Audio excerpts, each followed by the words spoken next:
Sorry, I just want to make sure all the pages are here.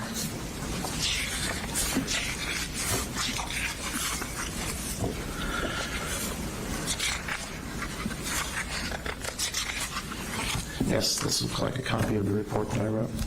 Okay. As we go through some of these issues, I'll allow you to refer to it, but please don't read directly from it. Okay. For the testimony. Okay. Going back to your initial interview with Colt, did you immediately jump into covering the facts of the event, or how did that work out with you? No, typically when I do an interview, I start with easy questions, like what's your birthday, where are you from, where'd you grow up, And so a lot of the first interview was talking a lot about his history, where he lived, where he was born, who his mom and dad were, whether he had siblings, that kind of thing. Just getting kind of basic background information.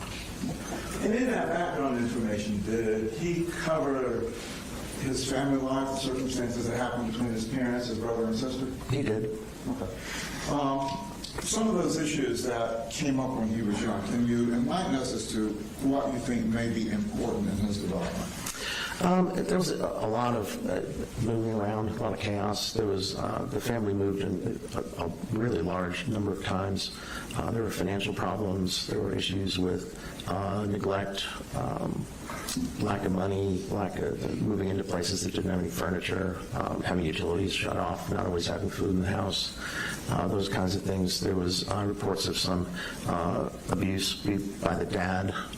I think the dad was using drugs. Eventually, both parents were using drugs, which also had a detrimental effect on the well-being in the family. So it was pretty chaotic. There was a lot of, I think, abuse and a fair bit of kind of neglect and just a lot of transition and chaos. Now, where was Colt positioned in the family? He's the oldest of three. He's got a younger sister named Jenny and a little brother named Coley. I think Jenny's 15 now. I think Coley's 12. When he was going into his background, did he describe anything to you that raised special red flags, like what has perceptions of the violence that he may have seen in his development? I mean, he talked about the stuff between him and his dad. I think there was a lot of chaos between the parents as well. I'm not sure if that was physical. I think maybe it was at times, but I think a lot of it was a lot of screaming and yelling. Did he give you an indication of whether he was closer to his mom or his dad, or did I think he had complaints about both of them at different times. I would say he probably had a closer relationship with his mom than he did with his dad. And how did any of this chaos that you were referring to in the constant moving, how did any of that affect his feeling of stability in the family? I think he's he already started out as, like I said, kind of an unusual kid, and I think all the chaos and so forth led to him. What it really led to him being was really isolated. A lot of times his mom and dad weren't putting him in school. They didn't take him to socialize. He didn't hang out with other kids. Didn't have like a normal childhood where he had friends and things to do. They were always moving, and like I said, he wasn't in school a fair bit of the time, and it kind of drove him into a sort of an isolated position, at which point I think he discovered the computer, and then that's kind of where that whole situation took off. Did he give you an understanding of how financial problems came about with the family? He said it was spending money on drugs and irresponsible purchases, things that couldn't be afforded, and then moving into houses and apartments that couldn't afford and getting evicted. Instead of spending the money on taking care of the family, buying trucks and boats and RVs and stuff like that. Just a lot of really irresponsible behavior with money. Did he tell you how many schools he attended? I don't recall exactly. It was inconsistent because sometimes he was in school and sometimes he wasn't. I think there was an entire year where they just didn't even bother to register him. So, was there any extended family that he was involved with? It seems like he had a pretty good relationship with his grandma, Miss Polhamus, Debbie. And is that the maternal or paternal? I think that's Marcy is his mom. I think that's Marcy's mom. Okay. Do you know how much contact he had with her during this time? I think he was in and out of her home at various times. She would take him, I know DFAX was involved with the family at times, and like I said, both of the parents were having issues with drugs and financial problems and so forth. And so I think when those things would get bad, I think there were times when Debbie stepped in. I think the kids lived with Debbie at various times. Did he have a chance to go down and stay with her much? Again, we didn't discuss specifically, but it was clear he spent a fair bit of time with his grandma. Obviously, some of this time occurred during COVID. How did that impact?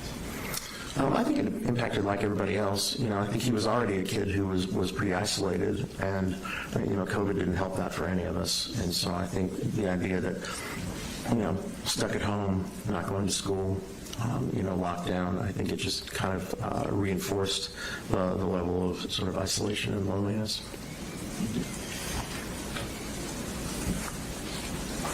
Now, you had indicated that you got involved a lot with the computer. Did he tell you any direction or any interest he had with the computer? I mean, most of his social life was on the computer. He was a gamer. He played online video games, but he was also spending a lot of time on communication platforms, specifically on Discord, which is a place you can go to play games, but also chat with people, look for people with similar interests. I think he spent time on Reddit, and then eventually kind of got really focused on this, what they call the true crime community, which is a group of mostly teens and adolescents that are focused on true crime, primarily focused on people that do mass shootings. I mean, to the point of being obsessed. So in the context of social development, how does that kind of isolation impact the growth of a child going through a developmental stage?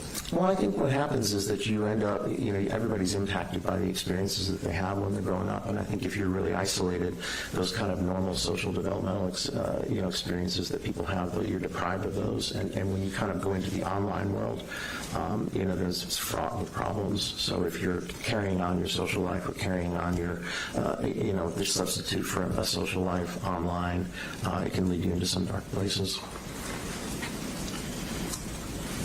During that time that he was getting involved with the true crime community, did he indicate to you he had any fixation on any certain types of crimes? It was primarily on school shootings, although he was focused on a fellow named Holmes, who was the individual who did the shooting in the Aurora, Colorado movie theater. That wasn't a school shooting. It was a mass shooting, but it wasn't at a school.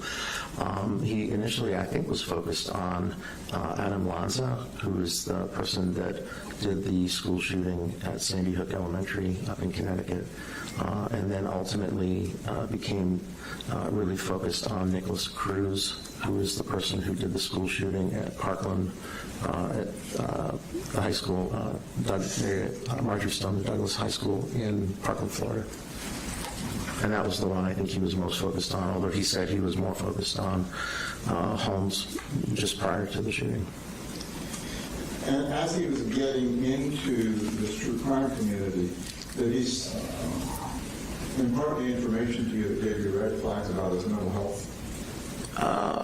He was talking a lot about how he kind of related to these people, how he could, felt like they had similar histories. I kind of asked him what drew him to it, and he said, well, Nicholas Cruz was a lonely guy, and he had a bad family life, and, he was depressed, and he thought about killing himself, and I had all those things too, and so I felt like I could relate to him, and so it kind of, again, it eventually kind of turned into an obsession, but in terms of his mental health, I think it was, he became more isolated, more focused on the computer, and consequently, in parallel, his ability to kind of have relationships and interactions with people outside of the online world became impaired to the point where he even said, if I went out and tried to have interactions with people, it would be really hard. I just have panic attacks because I've been so focused on online. And it was clear by the time the shooting happened that his entire life basically was online. He didn't have any friends outside.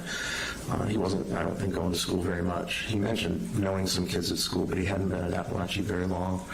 So there wasn't really anything going on for him aside from his intense focus on these online relationships, and these online relationships were in the true crime community, which is a pretty dysfunctional place. At what point did he indicate to you he began having suicidal ideations? That's been going on for a while. It's hard to know exactly when. I think it's waxed and waned over time. He's dealt with depression and anxiety, and I think at times, depending on circumstances in his life, getting worse or better, he would think about hurting himself or killing himself. He also did some non-lethal self-harming behavior, cutting himself.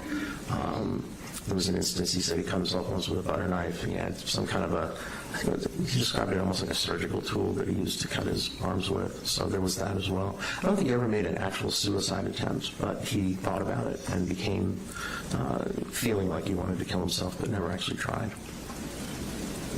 Are you familiar enough with gamers and TCC community to give us an idea as to whether that's a normal component or is that something that is unique to him? Well, I learned quite a bit about the true crime community just working on this case. But that seems those are the kids that are in there. There are kids who have issues, there are kids that have problems, there are kids that have mental illnesses, there are kids that are disaffected, lonely, suicide and self-harm are themes that come up a lot. This obsession, fixation on people who have done these horrible crimes comes up quite a bit. And so these are the people that are there. That's who you're interacting with when you're in that community, are people that have a similar kind of fixation and also have some, there were two people, I think I read about 50,000 messages, Discord messages between him and primarily two young women, and the relationship was extraordinarily dysfunctional.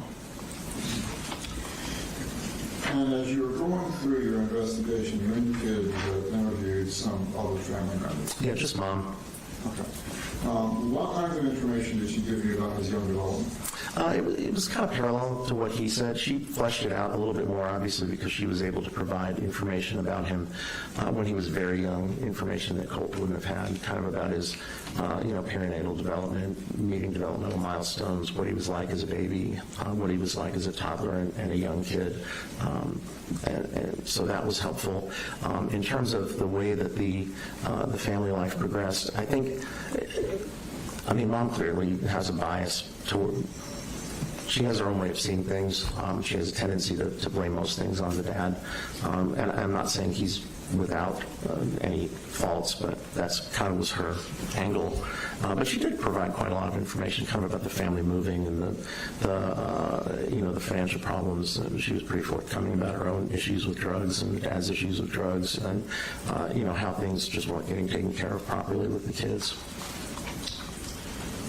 Did he ever give you any indication that the family had been involved with Department of Family and Children's Services at any point? Yeah, I think there were various times when DFACS was involved. I know there was when his mother got involved in drugs, I think DFACS got involved then. I know they got involved right after the shooting as well, but I know there's been involvement. There were records that I got that showed that there had been contact with DFACS over issues with this family. Not sending the kids to school, not taking care of the kids, being neglectful. I remember specifically reading some records about truancy, about how he just wasn't showing up. I'm not even sure he was registered.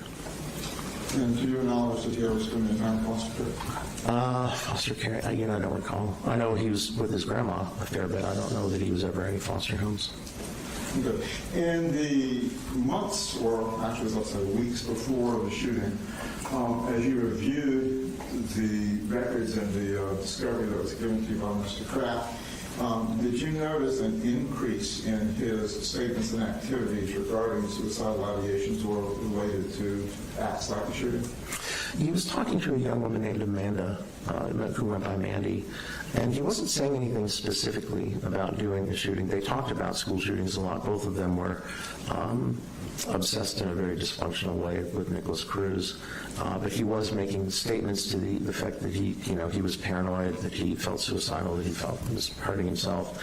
But he was also making kind of ominous statements about how something was going to happen soon. It was going to happen on September 4th. And I think Ms. Coots Mandy had an inkling that that's what he was talking about, but he never specifically said it. But he did say that something big is going to happen on the 4th. And it was almost like a countdown in their messages as that was approaching. And did you get any indication that he had reached out to his family for help on the suicidal ideations? It didn't seem like it. Oh, actually, I'm sorry, you said did or didn't? I said didn't seem like, I know he made statements to the effect that he was telling his dad that he needed help, and when I talked to Mom said she noticed around the time not long before that he was having more panic attacks, more anxiety, that his level of paranoia maybe was a little bit worse. So I'm mistaken, actually. Yeah, he did talk about that, and evidently there was some effort afoot to get him into a clinic. I had some messages, they were basically phone messages between Colt's dad and a mental health facility trying to set up an appointment for him, but they never took him to an ER or a hospital or anything like that. It was trying to get outpatient treatment. Okay, so to your understanding, no one ever called the crisis mental health center for? Not that I'm aware of. His mom mentioned when I spoke with her that she felt like he needed to go to an inpatient facility, but nobody ever took him to one, and nobody ever took him to an ER. Okay. And at the time of the shooting occurred, I want to go back to something else for just a moment.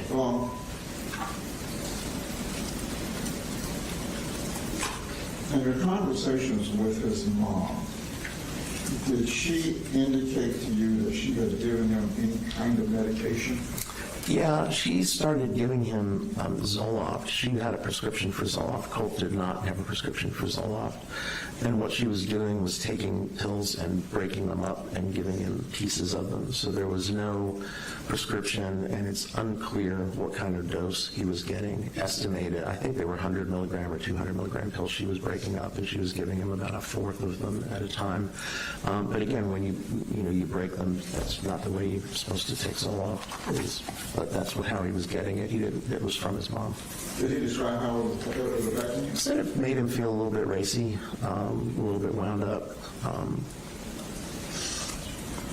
Is that kind of like the opposite effect of what it's supposed to have?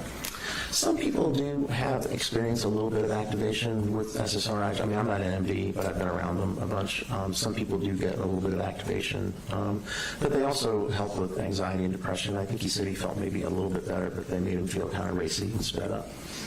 How intense at that time was his depression? I think it was pretty severe. I mean, it waxed and waned. I think it was pretty severe. I think at the time of the shooting, the anxiety and paranoia were probably prominent, although the depression was always kind of there. And the thoughts about hurting or killing himself were always kind of there.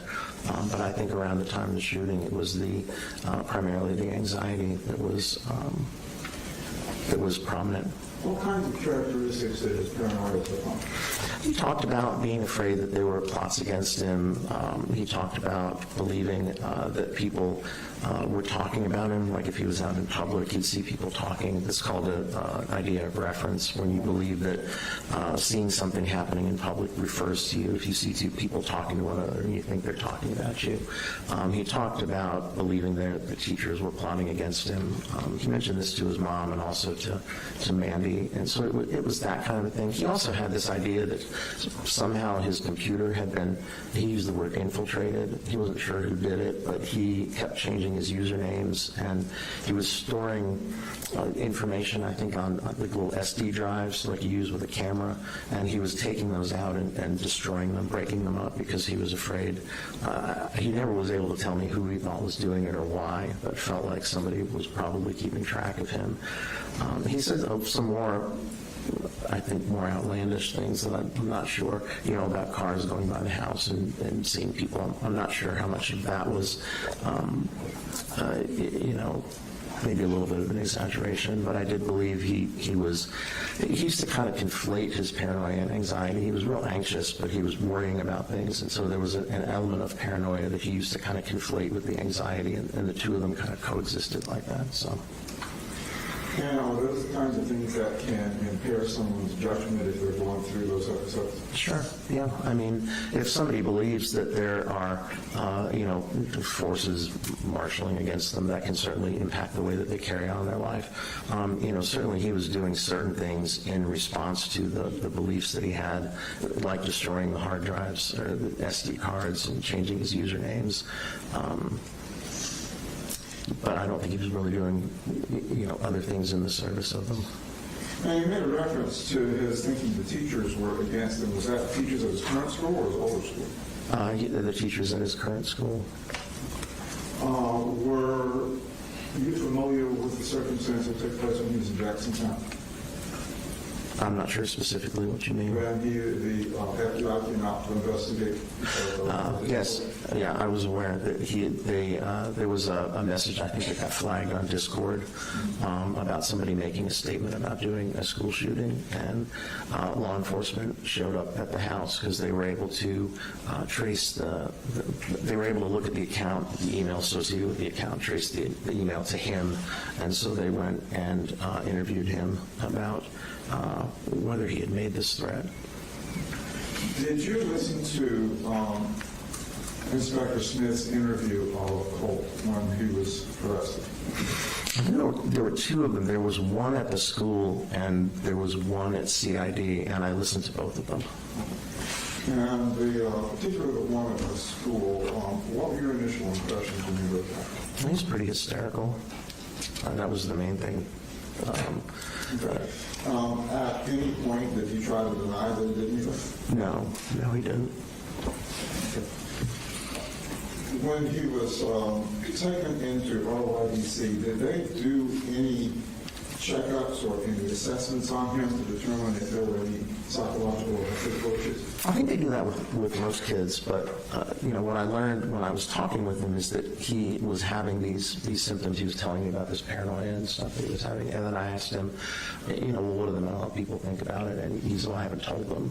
And so I suggested that maybe being more forthright about these things, if they were going on, would be a good idea. And then I think he started talking more to the staff about it. I also alerted his attorney. Did you have access to any of the records from the BJJ? Not until just a few days ago. Did you get a chance to review them? Yeah, there was a lot, but yeah, I reviewed them. What was your understanding of his initial treatment plan? Initial treatment? When he was in RYDC? Okay. I think it changed over time. He was reporting some paranoid ideation that was continuing, worrying about other kids in the RYDC, worrying about the staff, worrying about the cooks putting stuff in his food.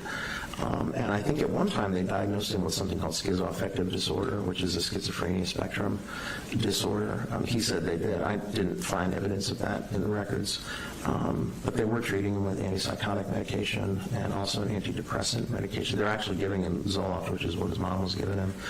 They started him on an antipsychotic called quetiapine, but evidently he had some side effects, so they changed him to one called olanzapine or Zyprexa, which he remained. I think he's still on it now, and the Zoloft. Do you recall what their determination of his diagnosis was? Yeah, they diagnosed him with a mood disorder, depression with psychotic features. They diagnosed him with conduct disorder. They diagnosed him with an unspecified personality disorder, and they diagnosed him with PTSD or post-traumatic stress disorder.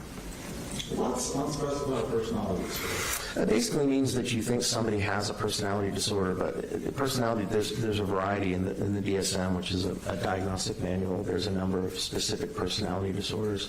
A personality disorder is a dysfunctional pattern of interpersonal behavior that's kind of persistent across time and situations. They tend to develop in adolescence and early adulthood, and they can manifest in various different ways. And if you're not really sure, if you think the person probably has a personality disorder, has dysfunctional interpersonal functioning that impairs their relationships, you can diagnose them with a personality disorder unspecified, which means you're not sure whether it's a narcissistic or borderline or some other specific personality disorder. Did you find substantiation for that in your work?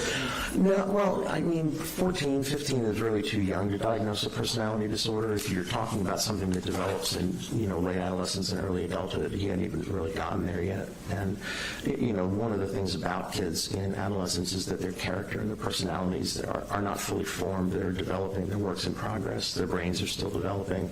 Their personalities are still developing. And so to find evidence of a personality disorder, you have to have something that you observe kind of onsetting in late adolescence and early adulthood, carrying on into adulthood and impacting a person's ability to have normal functional interpersonal relationships, but it has to be across time and situations. It can't be limited to one particular relationship or one particular situation.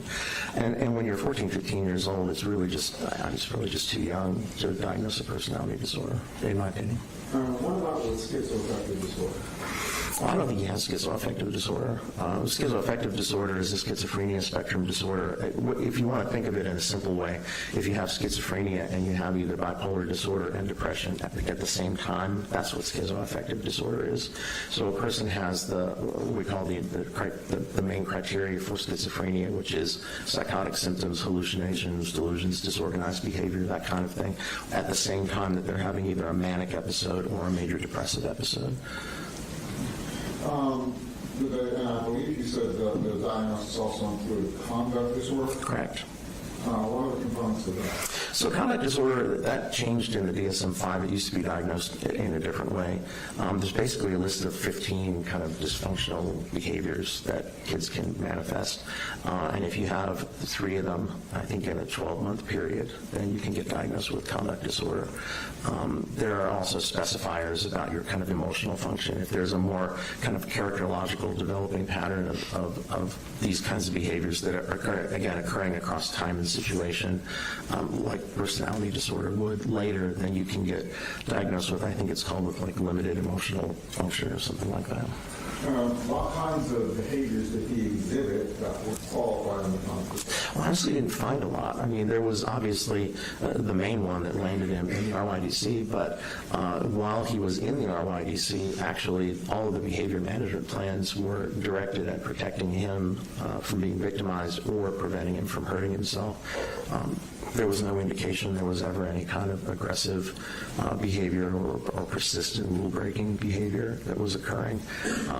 So, aside from, and also prior to, being arrested for the shooting, there wasn't really a pattern of antisocial kind of conduct disorder behavior that was documented anywhere. Do you recall having looked at pictures from his second interview with Detective Smith? Yeah, I had an issue with getting the videos to play right, so I was able to see them interacting, but I couldn't hear them, so then I got the audio files and listened to the audio files. Okay. And was there anything noticeable about his physical state, his arm particularly? Did you notice that there was a photograph of him with cuts or marks on his arm? I remember because I remember them mentioning and photographing them. And he told me he'd been cutting himself with some kind of a thing with a blade on it. Okay. Is that one of the self-harm actions that he engaged in? Yeah, that was what he was, there was that and the incident with the butter knife that he told me about. I don't know if there were others. And there was someone he was in the RY as well, breaking up buttons off polo shirts and then making scratches. And you can really kind of only scratch yourself superficially, but still it was brought to the staff's attention. It didn't require any treatment aside from cleaning, but it was problematic. It was concerning because he was hurting himself on purpose. From your review of the records and your interviews with him, did you notice a difference in him when he was on medication and when he wasn't?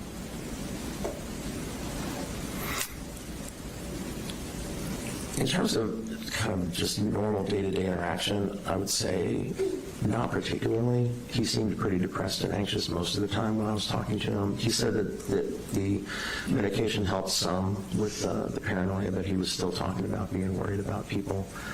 But his presentation was always kind of similar. I mean, his affect doesn't vary a whole lot. He's kind of flat when you speak with him. So that didn't really change very much. The medical records commented on a transition plan. Can you tell us your understanding of the transition plan at RYDC? Well, I think they were transferring him from one facility to another one, and so what they did was kind of did a summary of all of the mental health interventions that had been done, all of the times he had been on, close observations or some other kind of observation due to, risk of self-harm or risk of being victimized. There was also a problem list and, the diagnoses, and also a mention of his his medications. So it was pretty, in one page, there was a ton of information kind of about what they had done, and that was for the benefit of the receiving facility so that they were aware of what had been happening without having to, I think it was like 450 pages of records. You could get the gist of it by looking at the transfer summary. And did they make any changes to his treatment plan when they transferred him? Not that I'm aware of. I think he stayed on the same medications, so. So today, would you anticipate that he's still being medicated? I would assume so. One of the issues that was raised was malingering. Can you tell us about malingering? So malingering is basically exaggerating or faking a symptom, and it's a specific way because in malingering, you're faking to avoid some other kind of consequence or to get some kind of secondary gain. So you're doing it for a reason. And what, in forensic contexts, that's something we're always kind of have our ears perked up for, because people who are facing serious criminal charges sometimes have a motivation to try and manage that in a way that's dysfunctional. I know that there was some question about whether Colt was malingering his psychotic symptoms, and I actually was concerned about that as well. And do you know any specific steps that were taken to treat his PTSD? Specific steps, I'm not aware. I mean, he was given the Zoloft. I think he was in some group psychotherapies. I think they had him in a dialectical behavior therapy. I don't think they had him in one of the empirically supported PTSD treatments, but I could be mistaken about that. I know they were aware and addressing it. And would trauma-informed therapy be beneficial to somebody with PTSD? Yes. Do we know if that was ever provided or available at all, LEC? I can't say definitively, honestly. Okay. When you were doing your assessments, did you run any tests with regard to his other functioning, cognitive, other psychosocial functions? I gave an IQ test, and I also did a personality test called the Minnesota Multiphasic. That's spelled MULTIPHASIC personality inventory, the adolescent version that's been restructured. So it's the MMPI-A-RF. And then also another one called the Trauma Symptom Checklist for Children, or what we call the TSCC. And that's a measure that it gets at specifically at sequelae of trauma in kids and adolescents. And following those tests, did you come up with your own probable diagnostic direction for him? I don't think I gave him a specific diagnosis. What I talked about mostly were kind of the phenomenology, the things I was observing, because a specific diagnosis isn't as helpful as kind of describing what you're seeing in forensic evaluations, at least. I did want to rule out whether there was any kind of intellectual functioning deficit, and there's not. His IQ is average. When I did the personality testing, the first time it was invalid because he was what we call over-reporting, meaning he was just kind of endorsing everything willy-nilly. And then I went back and gave it to him again and instructed him to be more careful and thoughtful and to not just endorse everything and to really think about what was going on with him. The second time, there was still some level of over-reporting, but not to the point that it invalidated the testing. And it was pretty consistent with what he was telling me. There was indications of mood problems, anxiety problems, problems with thinking, paranoia, persecutory ideas, suicidal ideation. Psychological tests are not like x-rays or blood tests. What they usually do is help us develop interpretive hypotheses for understanding people, and sometimes they help us corroborate things that we're observing or seeing on interview, and that's pretty much what the MMPI did. Colt never really talked about trauma, PTSD symptoms with me as PTSD symptoms. I would kind of ask him about, traumatic experiencing. Was he having flashbacks? Was he having dreams? And he said he had dreams about the school sometimes, and sometimes dreams about things that happened when he was younger. But the dreams about about the school didn't involve the shooting incident. It was just him alone in the school wandering around. But he never really talked about the kind of, when you talk with people with PTSD, they talk about having flashbacks and dreams and traumatic re-experiencing, and they talk about trying to avoid things that remind them of the trauma and changes in their emotional functioning. And the diagnostic criteria are pretty complicated. He didn't talk about that, but on the TSCC, he endorsed a lot of trauma-related symptomatology, and it didn't appear as though there's validity checks in that test as well. It didn't appear as though he was manufacturing them, which I thought was kind of odd, because when I tried to talk to him about it, I wasn't getting much, but he was responding to it on the testing, and clearly the ROADC docs felt he had PTSD as well.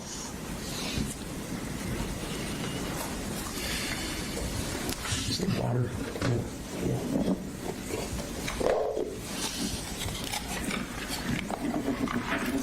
Did you give you any kind of indication of hypersensitivity to any of the sensory perceptions? He did talk about that. Excuse me, sorry. Like I said, when I first met with him, that was the first thing we talked about. He asked if he could pull his arms inside of his sweatshirt and kind of hold his arms around him, because he said he felt more comfortable talking that way. He talked a lot about having issues with noises, particularly with textures, kind of sensory things. When I talked to his mom, she talked about this as well. She said when he was little, he didn't like people touching him, bathing him, washing his hair was a challenge, getting a haircut was a challenge. Noises seemed to bother him, and I think that persisted. He had specific kinds of sheets and towels that he liked. He had little rituals that he did when he got out of the shower, like things laid out a certain way, and so that was the kind of thing that he related to me. Did any of that give you an indication of any other kind of spectrum disorder that maybe? Well, it made me wonder whether there was, an element of an autism spectrum disorder. Because those kinds of sensory integration issues are common in people that have autism spectrum disorders. And his interpersonal behavior was kind of odd, so it got me wondering or thinking about it. It was something I considered as I continued to talk to him. Would that be something perhaps that would be good as a rule out and having a evaluated? I suspect if you wanted to do a specific evaluation for an autism spectrum disorder, that would probably not be a bad idea. In the end, I didn't feel like, based on what I got from him and what I got from his mom, I felt like there was some elements. He certainly has some elements, particularly sensory type elements, and some interpersonal stuff. But in talking to his mom, she said that, when he would interact, he was capable of interacting. He didn't have the kind of interactive patterns that we see, particularly with people that have autism spectrum disorders. But, his interpersonal behavior was odd, and we don't have a great sample of it because most of it was online. So, to do an evaluation for that might be worthwhile. I ultimately didn't believe that he met diagnostic criteria, and that's what I put in my report. And in your report on page 29, you talk about ACE factors. What are ACE factors? So that stands for Adverse Childhood Experiences. Years ago, the Kaiser Foundation and the I guess it was Health and Human Services CDC did a big study, and they looked at, between 1995 and 97, they looked at 17,000 people. And what they identified were a set of adverse childhood experiences, things that people could experience when they were in their developmental period that tended to be correlated with adverse outcomes when they got older. And some of these were psychological, psychiatric. There was increased levels of depression, anxiety, PTSD, substance abuse in people that had experienced these adverse experiences as children. But what they also found interesting was that there was kind of what we call a dose response characteristic, meaning the more of them there were, the worse the outcomes tended to be. They also studied a lot of kind of physical well-being outcomes, but when I look at these, I'm thinking more about the psychological ones. And certainly, he was exposed to a lot of these things, and the manifestations that he has psychologically in terms of his interpersonal function, his anxiety, depression, and so forth. It's not really surprising. They're not the only reason, but certainly not surprising. Growing up in an environment where he was exposed to a lot of adverse things, that he would develop depression, anxiety, and struggle interpersonally. What is the concept called dose response? How does that relate to this fact? It just means that the more of them there are, the worse the outcomes are likely to be. And I think you said he had experienced most of the factors? Most of them at one time or another. Yeah. The last one I think was an incarcerated parent. That's only been recently. That wasn't when he was growing up. How does all of this relate to his overall functioning around the time of the shooting? Well, I think he was, basically he was a lonely, dysfunctional kid who was anxious, paranoid, depressed, and immersed in this highly dysfunctional world with these people that were obsessed with folks who had done school shootings. So his interpersonal behavior was very dysfunctional and kind of layered on with the psychological issues. He had just kind of disappeared into discord and disappeared into the true crime community, where he wasn't really having interactions or relationships with real people on the outside. I mean, there were real people online, but not real people on the outside. And with the things that he went through, what would be the normal course of treatment if somebody were to seek treatment for? Well, it would depend on the specific, kind of manifestations. I think with him, certainly symptomatically, you would try and address the depression, anxiety, any level of paranoia. You would want to try and do that to get some symptom relief with medication. But then, kind of intensive therapy. There are therapies that have been empirically derived to deal with those specific kinds of things.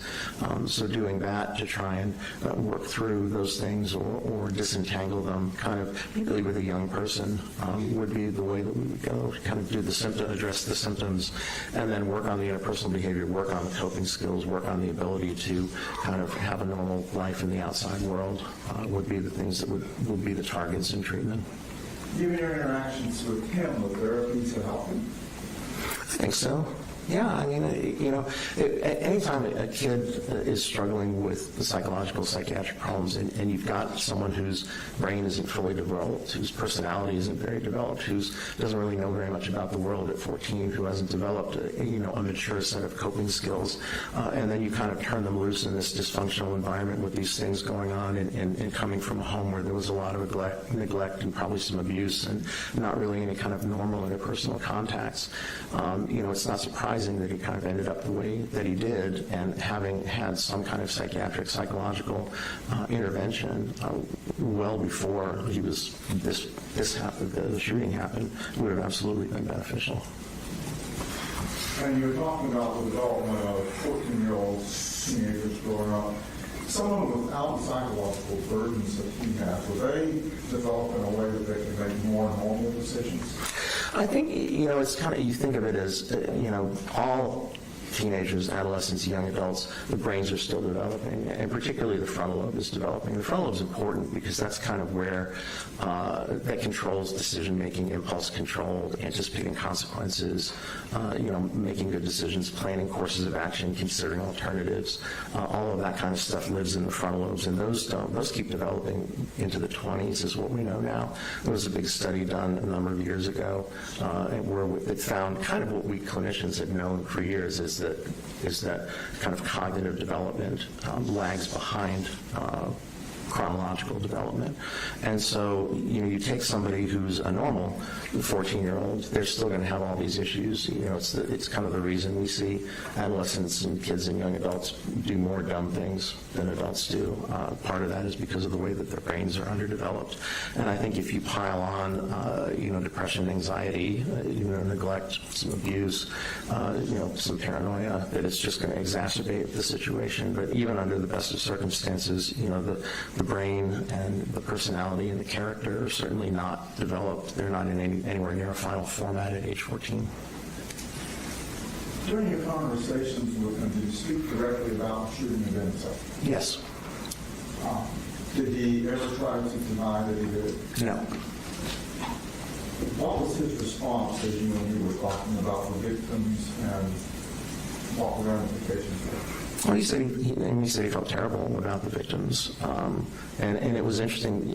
When he was interviewing with Investigator Smith, they talked quite a bit about that as well, and I think he even wrote some apology letters. I focused more on his his own kind of functioning, trying to disentangle kind of what was going on with him at the time. But he certainly talked about the victims, and he talked about in this true crime community also, that one of the things he was interested in was not only the perpetrators but the victims. You know, he said with the Parkland, I think Nicholas Cruz killed 17 people, something like that, and he said he was, was interested in their stories and what they were doing with their lives, but obviously more obsessed with the shooter himself. And would you say that he was apologetic about it? Pardon me? Was he apologetic about it? Yes. Well, when he certainly was when he was talking to Investigator Smith. I didn't try to elicit anything like that from him. I mean, I asked him how he felt about the thing, and he said he felt terrible. He felt terrible for what he did. He knew he, screwed up a lot of lives. Based on the investigation, your interview with him, understanding all the issues he's facing now psychologically, would he be able to improve with continued therapies, medications, treatment plan? Yeah, I think so. Again, you're not talking about somebody who did this in their mid-20s, late 20s, or as an adult, when, there could be characterological issues underlying that are kind of well-developed. The personality is finished, the brain is finished.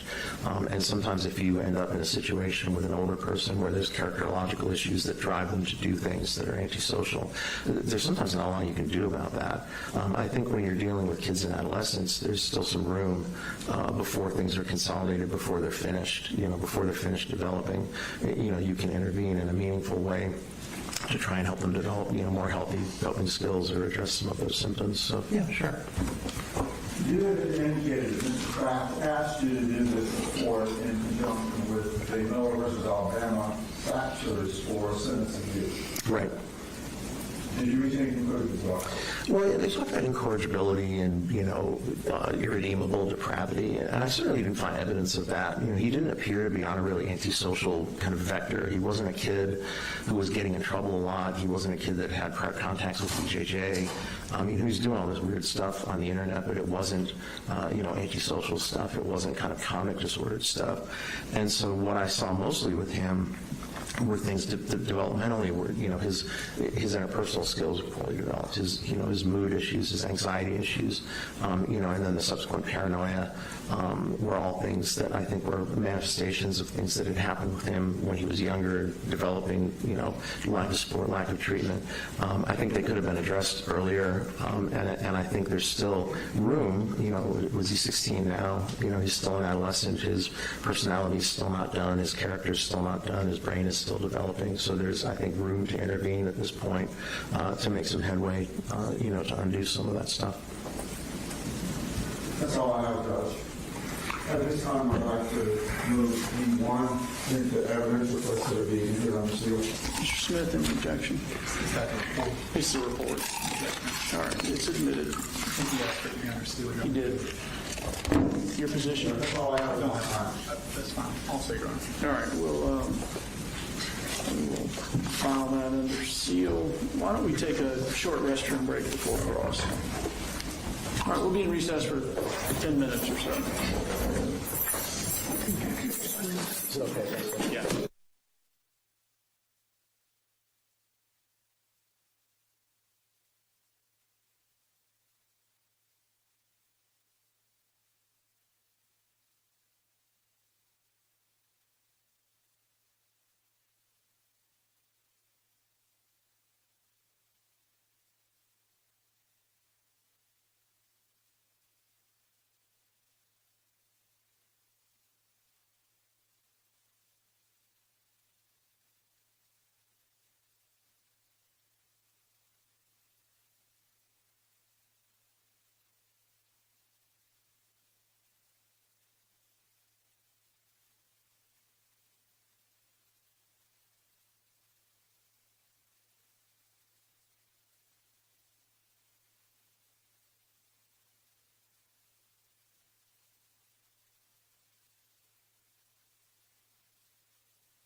Before we get, it's okay to do this without Mr. Gray, but can we have the computer on our side? Yes, ma'am.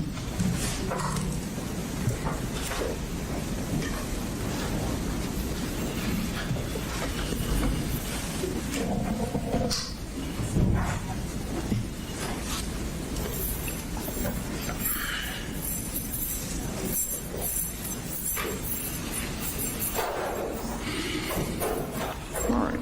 For the record, we're all present. Mr. Smith?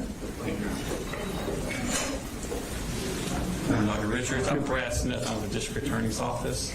Good morning. Ask a few things here.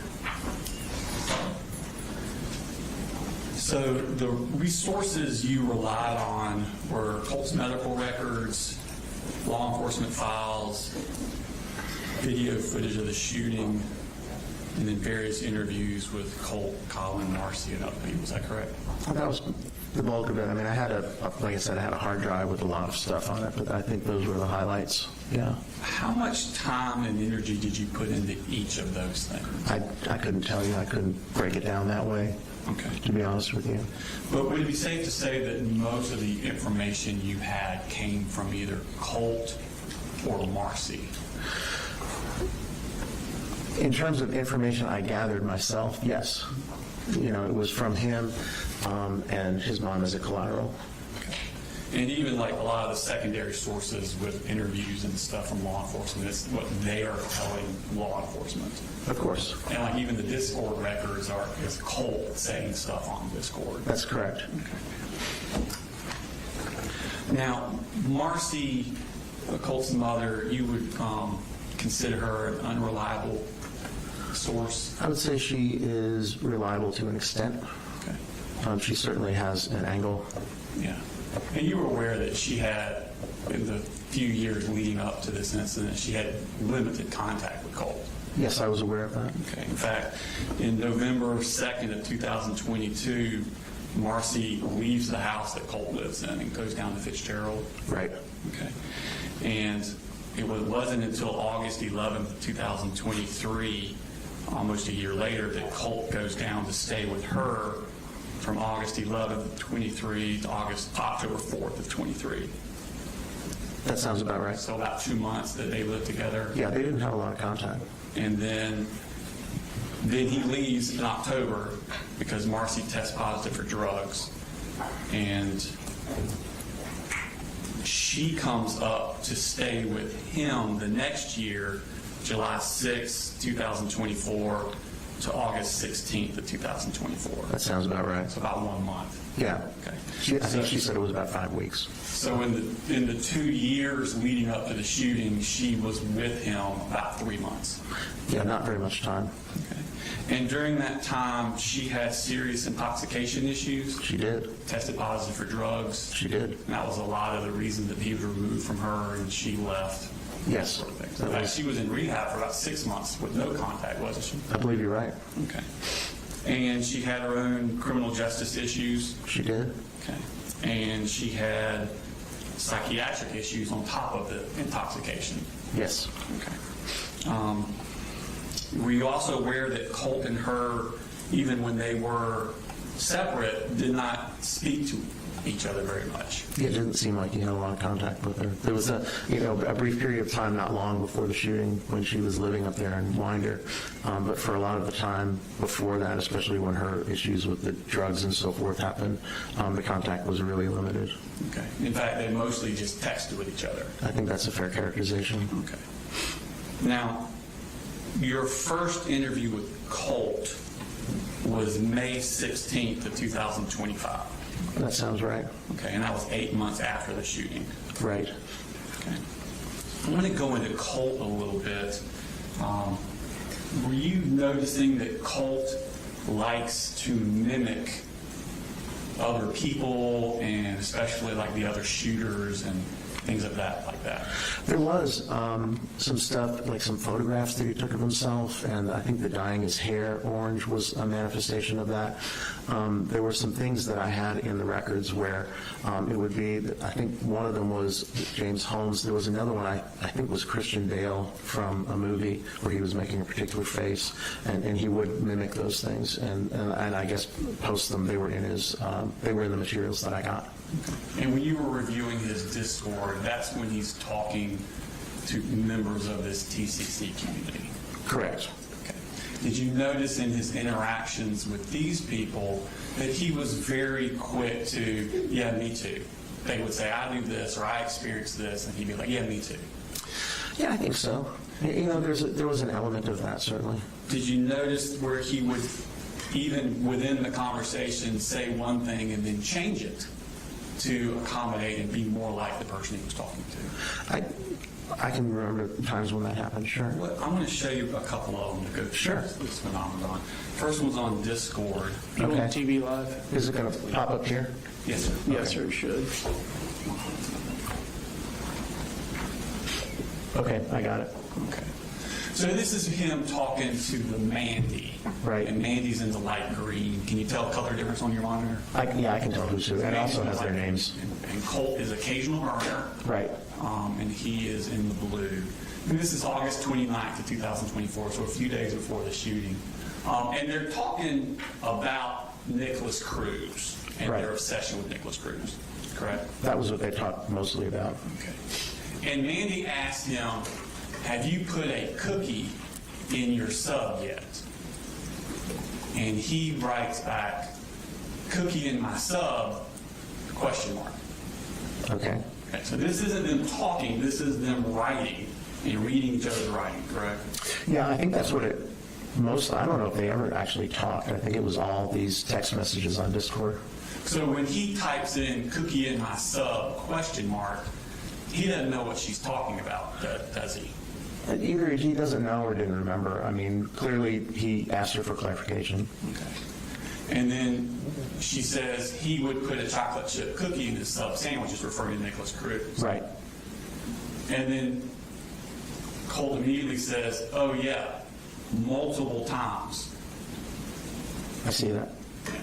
And that him kind of like, first he doesn't even know what she's talking about, but then, oh yeah, I do that all the time. Yeah, I think there were probably times that he did that.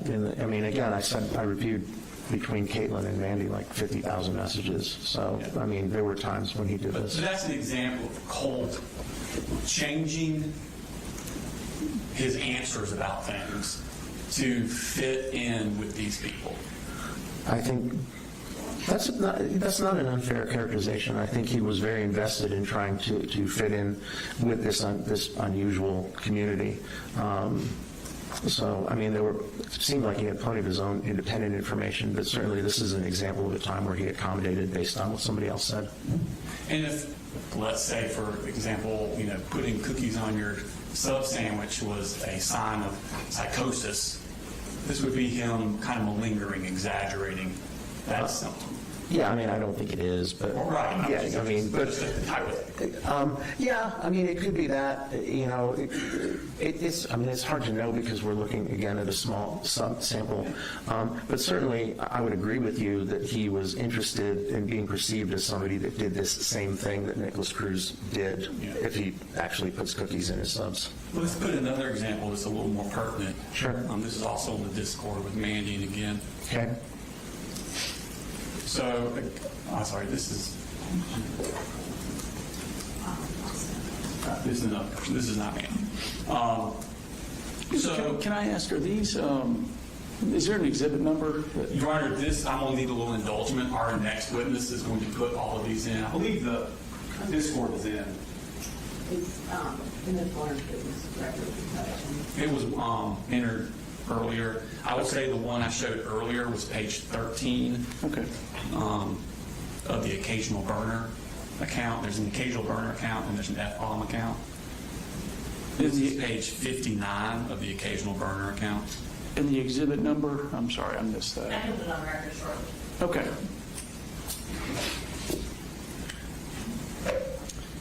So, get this right quick.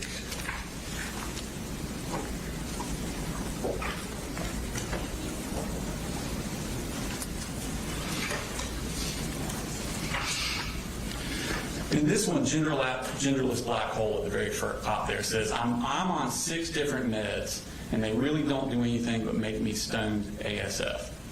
I took Zoloft before. I hope it actually works for you. And then he says, they did the same for me, like it made the room spin. Now, she's talking about 6 different meds, and he says they did the same for me. But he was never on 6 different meds or multiple meds. He was only on Zoloft. That's the only one I'm aware of. Yeah, it was just the Zoloft his mom was giving him. So the they, to try and make it sound like more, he's trying to, again, fit in with this genderless black hole. He's changing the amount or types of medicine he's taking. Correct? Yeah, you could read it that way. I mean, he could be referring to meds as they, but the only one he was on is Zoloft. That's true. Okay. He wasn't on 6 different meds. And he skipped down a little bit into the middle of the green there. Okay. Genderless black hole says, the worst side effects I've had were with hallucinations. But that wasn't on Zoloft, thankfully. And then she says, still get hallucinations somewhat, though. And then he says, mine are auditory. Correct? Yes. And that means he hears voices. Right. That would be hearing things that aren't really there. And then he says, although it may be schizophrenia, who knows? Right. And then she says, oh my God, same twinsies. I have visible ones too. And he says, same. Right. So when they talk about hallucinations, he first says, I have auditory hallucinations. Full stop. Right. And it's not until she says, well, I have visible ones. And then he changes it and says same. Yeah, I agree. That's what he Again, did. him changing, talking about his mental state, what he says his mental state is, he changes it to fit in with this group. Right. He adds onto it. Okay. And then let's go to page 61. In this case, you have them talking about drinking a lot. This is another person he's talking to. I do not know the gender of this person. But they're talking about getting blackout drunk. Right. And Colt is talking about how often he gets blackout drunk. Is that correct? It looks like it. Okay.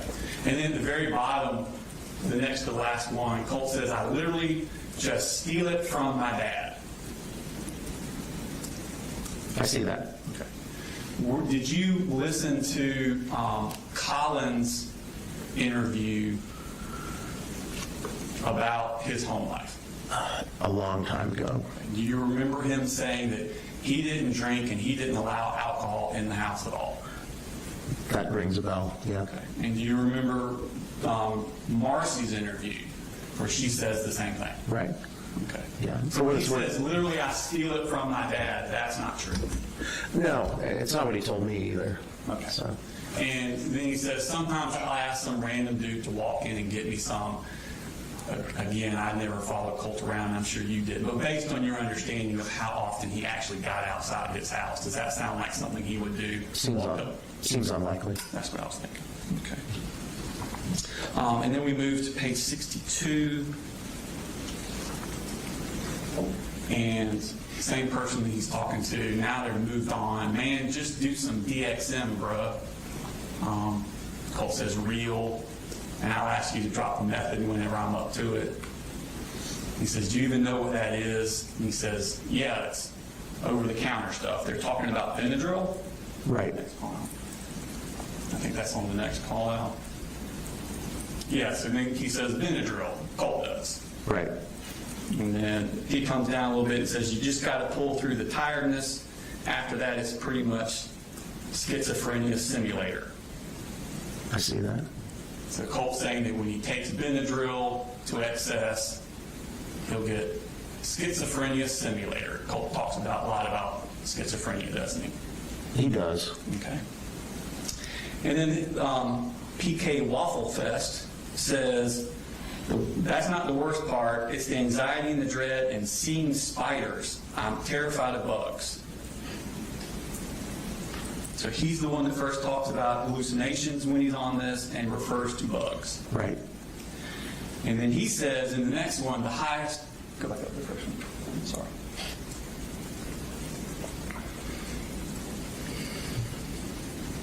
All right, so then PK Waffle Fest says, the highest I've ever gone is 450 milligrams. And Colt says, 725 here. It appears he's trying to one-up PK Waffle Fest.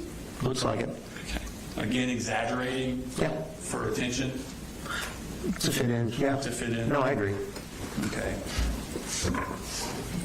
And then the last one, PK Waffle Fest asks him, what kind of hallucinations do you experience? Colt says, knocking, beating on walls, it's weird, and then bugs. Right. Which is exactly the same hallucination that PK Waffle Fest had. Right, he was just talking about spiders, so yeah, same thing. So now Colt is changing his hallucinations to fit this other person's hallucinations. Right. Okay.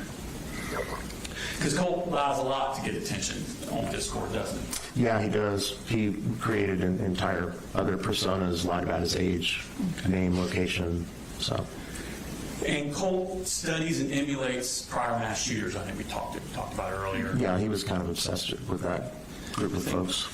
I think the main one timeline-wise was Adam Lanza, and that was the Sandy Hook Elementary shooter. That was the first one that he identified becoming obsessed, quote unquote, but then said that he wasn't so interested because there wasn't that much information to find about him. In my perception was that Nicholas Cruz was the one he got most focused on, and then also I think it's James Holmes, the Aurora, Colorado. Those were the two that he was most focused on, although there had been a period of time. And the young woman, Caitlin, he was speaking with, she was an Adam Lanza person. That was her obsession. So they talked about that when he was talking to her. Well, I want to pull up the other Discord. This would have been the F-bomb 703, Your Honor. And this is going to be page 9 of that exhibit that Ms. Daniel will get you the number for. 266. 266, Your Honor. Thank you.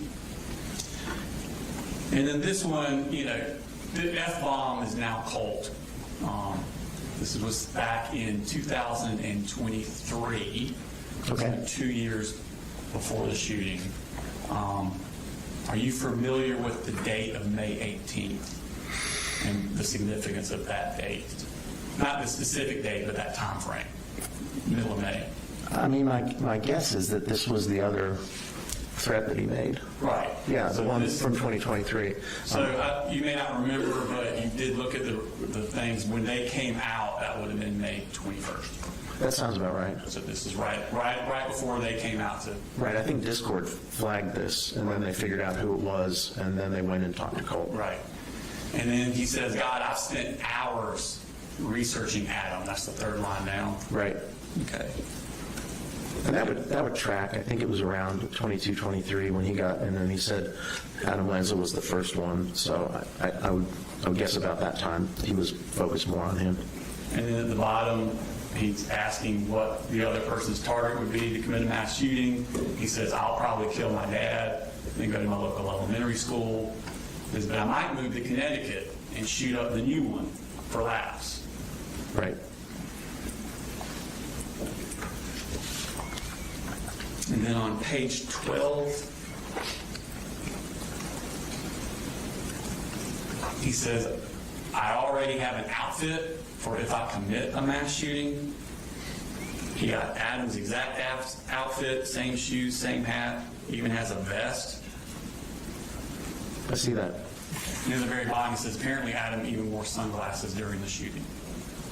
Yeah, I don't know if that's true or not, but I mean, that's the kind of micro detail that these folks were interested in. Yeah, they get down into every little thing about that shooter, how they dressed, what they said, what they did, everything. Yeah, it seemed like it was so deep, it was like any piece of information they could find and put out there was kind of what they were after. And even like I said, Colt said his frustration about Adam Lanza is there wasn't enough information. There wasn't enough to find out about him, but clearly there was, some things, so.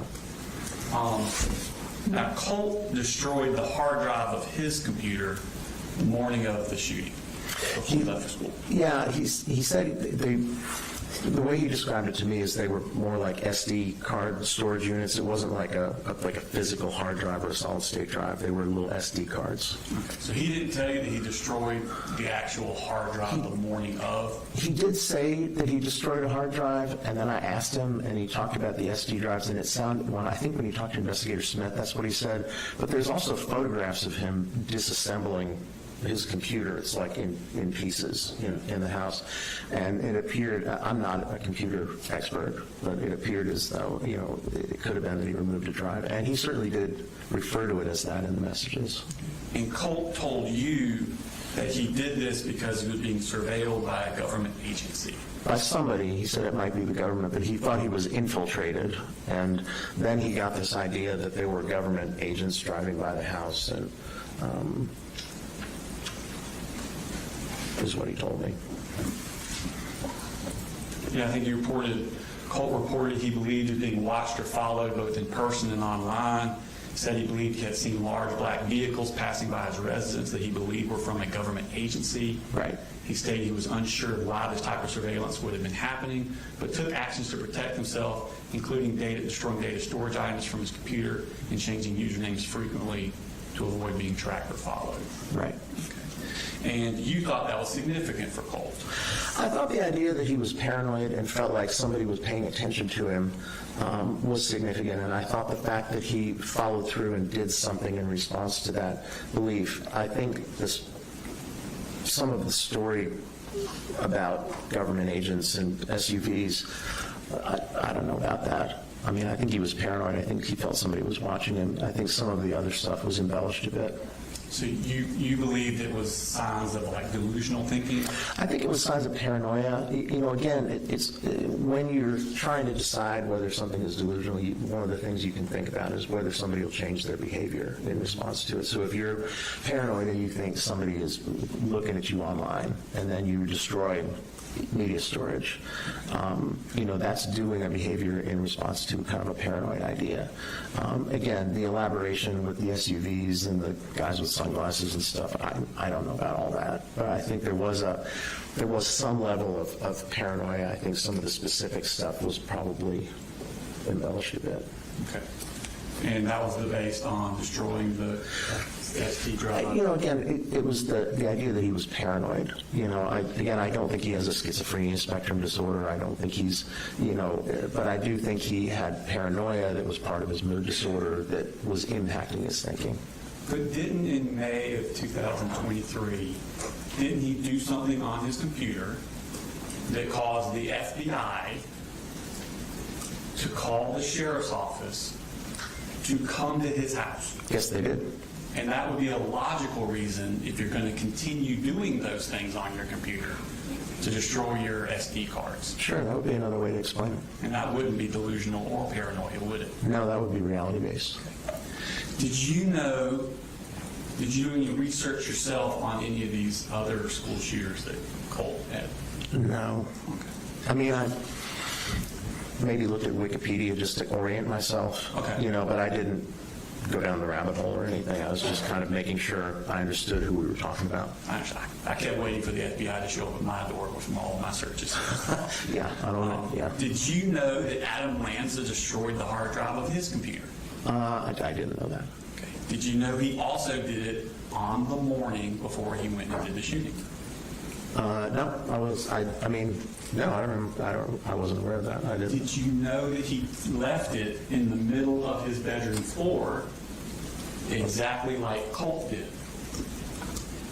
No, like I said, I don't know, but I did see the photo that Colt did that. Would it surprise you to know that Colt did know that? No, not at all.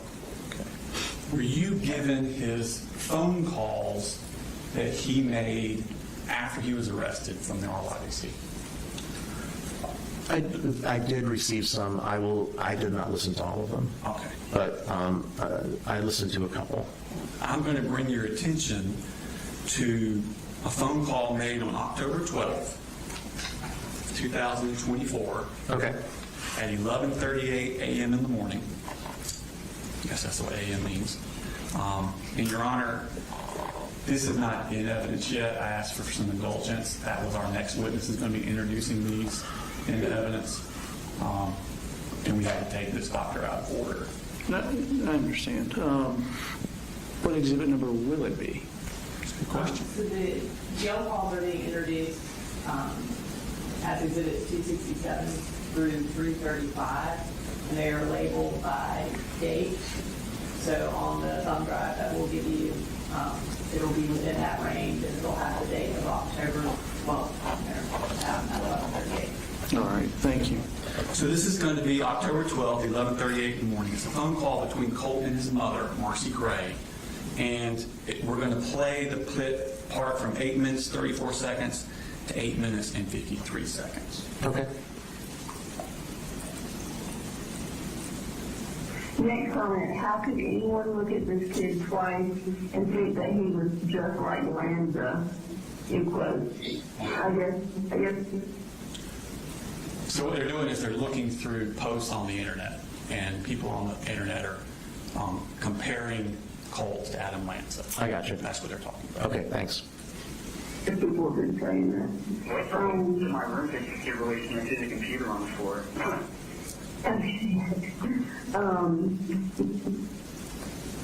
So she says that people on the internet, and this is just a month after the shooting, Right.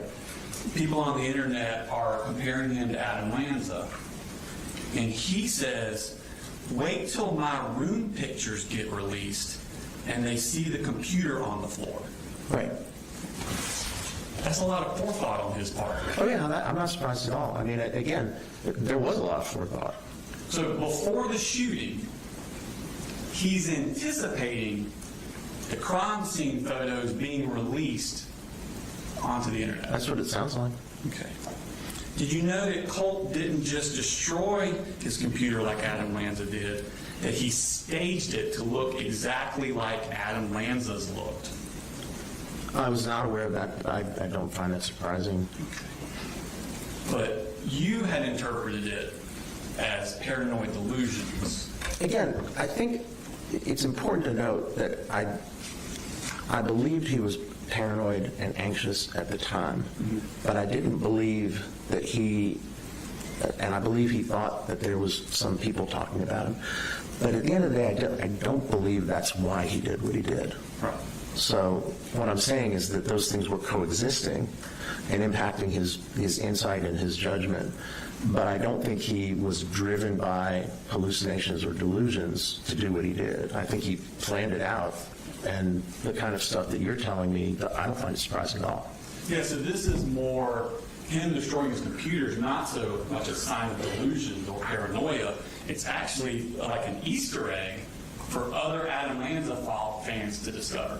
I think it could be both, but I can see where it would, I mean, particularly like staging the computer like that certainly would be an example of that. Okay. Let's go to Nicholas Cruz. Now we've moved on to summer of 2024. He's moved on from Adam Lanza. Now he's fixating on Nicholas Cruz. Right. I want to show this is Discord. Your Honor, this is back to the occasional burner. It's going to be on page 18. And he says there, Nick's bad, by the way. The image there, if you click on it, is just an image of Nicholas Cruz. And then Colt posts the image of Nicholas Cruz and then says, Nick's bad, by the way. The way he says, holy shit, while being arrested, it's so funny. Okay. So he has watched Nicholas Cruz's arrest based on this, correct? I'm sure he has. Okay.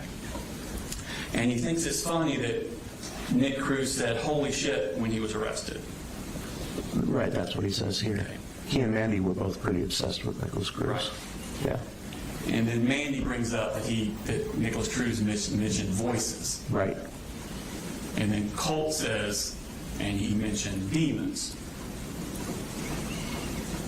Demons, man. See that? Yeah, I'm tracking, I'm following you. And then voices, words of noises. And then WTF, Right. what the fuck? And then where TH am I? Holy shit, what happened? Right. Okay. So he's making fun of Nick's arrest, thinks it's funny, and he knows that when Nick was arrested, he heard voices, Right. or he said he heard voices. Right. He knows that when Nick was arrested, he said he saw hallucinations, these demons. Yep. And he knows that Nick claimed that he had blacked out during, like, holy shit, where am I? What happened? Right. Okay. Now, you listened to Colt's interview, right? Correct. Okay. And he said basically the same things That he didn't when remember. he was arrested. Yeah, that he didn't really remember. Well, that he heard voices, Yep. hallucinations, and he didn't remember. Right. So basically exactly what Nick Cruz said when he was arrested that Colt knows about, Colt said the same thing when he was arrested. Right. Okay. Now, did you watch the Nicholas Cruz trial, or did you look into that at all? No. Okay. And did you know that there was a doctor that looked at Cruz similar to what you did with Colt? I mean, I'm sure there was, but I didn't want to go down that rabbit hole. And it was Dr. Charles Scott. You ever heard of him or know him? I don't think I know him. Yeah. But you do know he testified in that trial. Pardon me? He testified in that trial. Okay. Yeah, I'm following. And Colt has seen all of that trial, hasn't he? Yeah, he said he used to fall asleep watching it. He's watched it numerous times, I think he told you he watched it 3 times. at least 3. Yeah, I mean, he did. He said he used, like he said, he used to fall asleep watching it.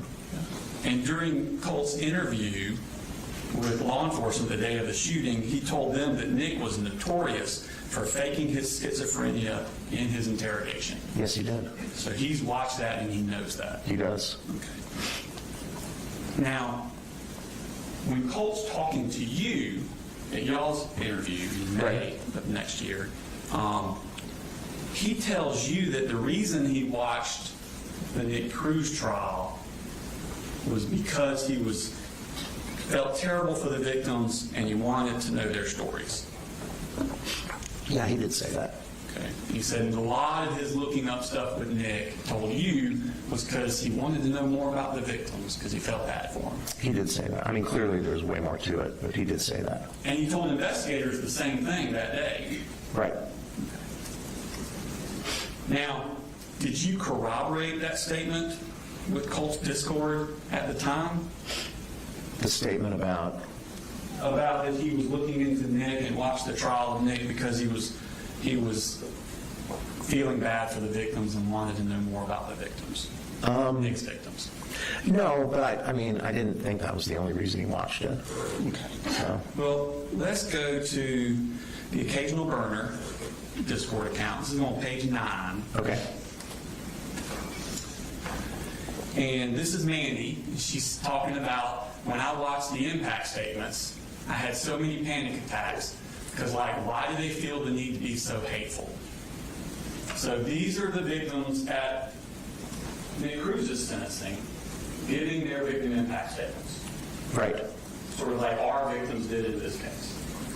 I don't think you were in here for No, it. I wasn't here for that, but I mean, I'm sure that happened.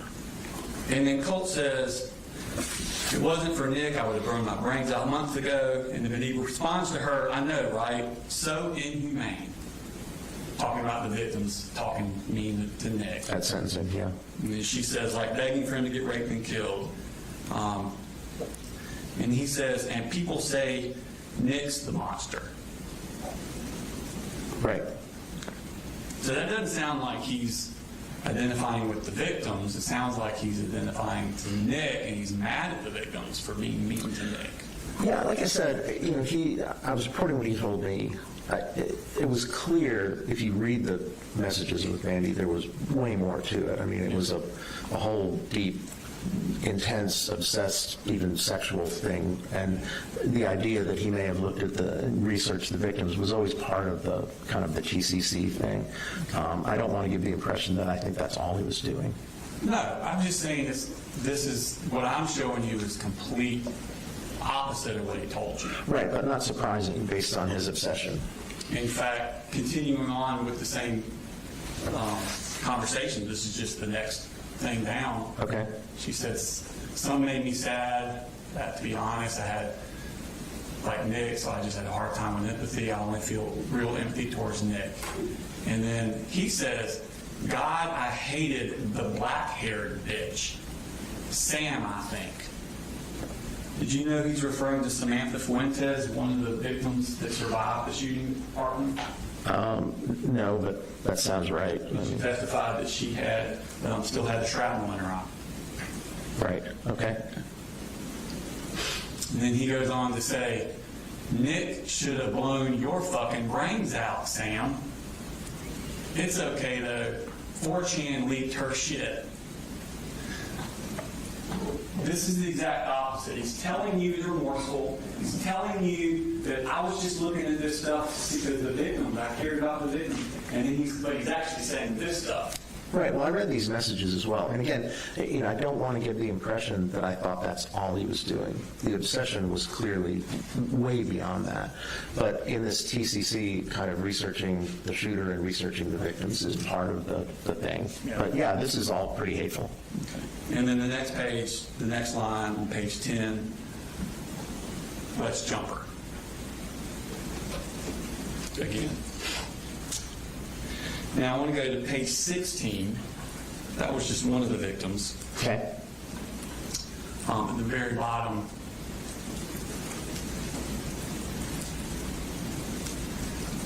he says, one of the teachers across from Scott mentioned she locked eyes with Nick before he shot Scott and injured her. Now he's referring to Stacy Lipple. She was one of the teachers that was standing outside with Scott Beagle. They were both teachers. Scott Beagle was shot by Nicholas Cruz while he was standing next to Stacy Lipple. Okay. She testified to this. And he says, LMAO, which you understand means laughing my ass off. That's my understanding as well. So not sympathy there. No, I mean, again, I'm agreeing with you. This is, in addition, there was a lot of really bizarre, distressing stuff that was going on in this TCC in all of those messages that I read. Yeah, let's go to page 31.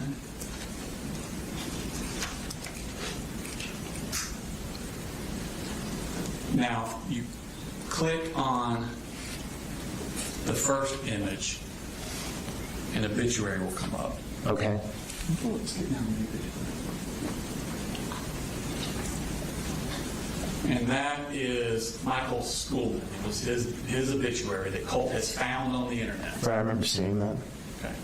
So Colt went looking for this, found this man's obituary, and he is the adoptive father of Parkland victim Scott Beagle. Scott Beagle is the teacher we just talked about. You were just talking about. He was, yeah. Gotcha. Okay, he's passed away. So Right. he puts that image into the Discord. And Mandy says, is that him? And clicks a video, or attaches a video. Now that video is Michael Schumann testifying at Nick Cruz's sentencing. Right. Okay. And Colt says, yep.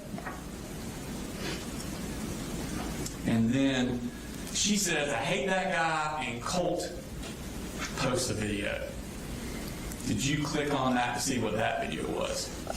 I don't know, because what is it?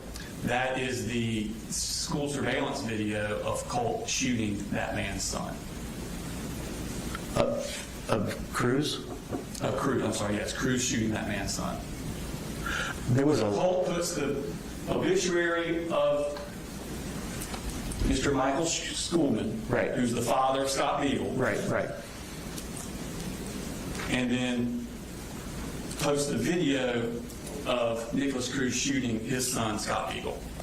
I saw several videos that appeared to be of Nick Cruz in the school and shooting, but I couldn't tell who he was shooting at. But there certainly were, if that's what it was, then I'm sure I saw it, because there were a number of videos of him in the school with the weapon, and in some of them he was firing the weapon, but I couldn't tell who he was shooting at. So he has no sympathy for Scott Beagle or his father, Michael Skin? No, again, no, clearly not here. No, Okay. no. And then he goes on down. Every time I watch this, the way I want to pin him down and stick a blade in his chest multiple times. Right. And then he says, same for that fucking Borges guy. Right. Do you know who he's referring to there? No. That was Anthony Borges. He was also a victim who survived. Okay. Fucking Nick should have come back around to double tap him. Now, Mandy, actually, according to Mandy, I don't know if she's telling the truth, but Mandy says she lives in that area of Parkland. I think, yeah. And knows Borges. Okay. Okay. And then she's like, I can't believe I was friends with him. I swear he had a crush on me when I was 13. And Colt says, dox him. And the Biden says, I'll kill him for you. Right. So when Colt tells you this, that he has sympathy, the reason he was looking for this is because he has sympathy for the victims, he is lying to you. If I believe that was the only reason, yeah, but no, that's clearly not I'm not sympathetic. asking what you not. believed. Yeah, I'm asking what he said, that is what he said. Yeah, and that is him lying to you. it would appear so. Okay. Now let's move on to James Holmes. That's the Aurora theater shooter, the Batman movie. Yeah. He went to the Batman screen. Colt researched him and started idolizing. Well, he researched him for a long time, but he started idolizing him almost right up to the shooting, and then even after the shooting. That sounds right. Colt shooting. No, I knew what you meant. Yeah.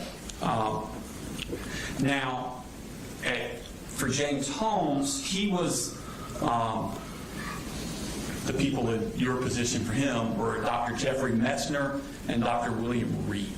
Do you know either of them? I'm not sure. Yeah. But they were the ones that evaluated James Holmes and testified at the trial. Right. And did you know that with the Dr. William Reed, they actually tendered video of Holmes's psychiatric evaluation into evidence? I wasn't aware of that. Yeah. So where like when you met with Colt and did all your stuff with Colt, Right. they actually videotaped it. Okay. When Dr. Reed did it, and that tape was put in the trial. Okay. Okay. Tracking. Did you know that Colt watched all of it? Not surprised. Okay. Did you know it was 15 episodes long, 8 hours each, according to him? Yeah, and again, it's consistent with this obsessive fixation. So yeah, I'm not surprised that he would have done that. Okay. In fact, he talked about that with his mom on the jail calls. Your Honor, this is on November 16th, 2024, at 11:23 a.m. This is from the 10:05 minute mark to the 11:18 minute. Thank you. So Galen, you know, that obviously the usual email abuse and stuff like that, and I'm excited about his response to compare to that. Okay. And that I've really been fixated on James Holmes, and I think that he's looking to him that he would find a lot that's correlated to me in him. Okay. I don't know anything really about him. Oh yeah, right. That's like every mental health person I've met with is like study James Holmes because he literally it's just me into the real life. He's so effective in general mental things that. Okay, I'll read up on him. I wonder if there's a documentary on him. There's some that are really good watches. It's 15 episodes long, and they're like 8 hours each. Recording of him and the psychiatrist. They pretty much all know the questions. Okay. I can probably find some stuff on YouTube or something. So remember, please try to get a book about him on Amazon. Yes, I will. I got written down. So this is Colt talking with his mother, Marcy. And these are the two people you interviewed. These are your two sources. Yeah. Okay. And they're talking about this, and this is, well, months before they met with you. So this is October. This is November of 2024. Yes, so it would have been months before, correct? Okay. And he is actually watching and asked his mother to watch. A psychiatrist asked James Holmes questions, and James Holmes' response to that psychiatrist. Right. Wouldn't that kind of taint what you're going to do later on? It could, potentially. Yeah. Sure. Now, Holmes was diagnosed with schizoaffective disorder. Did you know that? Yeah, I was aware that he had schizophrenia spectrum disorder. And Colt told you that's what he had. He said that's what they had diagnosed him with, but I didn't find that in the records, actually. You didn't find that anywhere in the records? No, they diagnosed him with psychotic symptoms, but as part of a mood disorder, not schizoaffective disorder. And Colt said that Dr. Singleton was who diagnosed him with schizoaffective disorder. Right, he said that, but that clearly wasn't true. And did you see any mention of a Dr. Singleton in his reports? I didn't go through all of them, but so I don't know if there was a Dr. Singleton in there or not. So Colt is telling you that he was diagnosed with schizoaffective disorder. Right. The same one James Holmes had. Yeah. But according to his medical records, that's not true. No, and I don't think he said, I don't think he has schizoaffective disorder either. So, did Colt tell you that he researched the evaluations and diagnoses of Cruz and Holmes? I don't remember talking to him about that. Okay, so he never volunteered to you that he had looked at their diagnoses and evaluations and that sort of stuff? No, but again, knowing what I know about the level of obsession, it wouldn't have surprised me to find that out. Okay. Yeah. Did he tell you he also coordinated those things with Marcy? No. Okay. Well, I'm going to play you 4 more calls. The first one's going to be on 10/25, October 25th. So this is just about a month and a half after the shooting. Okay. Not guilty is a definitely a good stance, but I would at least like to know. Well, So what's going on here is they just found in the news that Colt's original attorney had sent in a waiver of arraignment and a not guilty thing. So it happened outside of court. Colt wasn't there, didn't know this had happened. So he's finding out from his mother that his attorney had entered a not guilty plea on his behalf. Got it. That's what they're talking about. Okay. Colin, because that's something, I mean, you need to keep me updated on that kind of shit. I mean, I'm supportive of it, but I just need to know what his intentions are. I mean, is he going to claim insanity, temporary insanity? Because that's really the only way, that's the only way that should be getting not guilty, Sure. But kind of what we hope now, thinking about it. Yeah, after all that was, hell yeah. I mean, that was my first thought anyway. Because if they're pushing for not guilty, then that means they're going full on with the insanity, which I can definitely stand up for. Yep, and, with you seeing this doctor and her wanting to try, some medicine for schizophrenia, that's just even more to back it up. I'm going to need medicine for when it's possible, if it's there. Do what? I don't need medicine when you possibly have to. That's not what I was saying. So that's them talking about using mental illness as a chance to get a not guilty. Right. Okay. And that a doctor would really help that. Right. And that's on October 25th. Go to the next day, October 26th. So because we've already got not guilty, which is actually like people have told me that's like usually when they're going for something along the lines of like insanity and stuff, and temporary insanity is also a thing that actually exists in law. Oh, And that, along with them saying like putting everything on dad, like the duration stuff and getting second-degree murder and stuff, like what my things will be. Like I genuinely wonder if they'll like truly see like I'll be medicated soon and like I'll be completely changed and out of that hole. That's exactly what I told Mary. And what I told her is that, like a temporary insanity could back to the midst of like a psychotic manic state,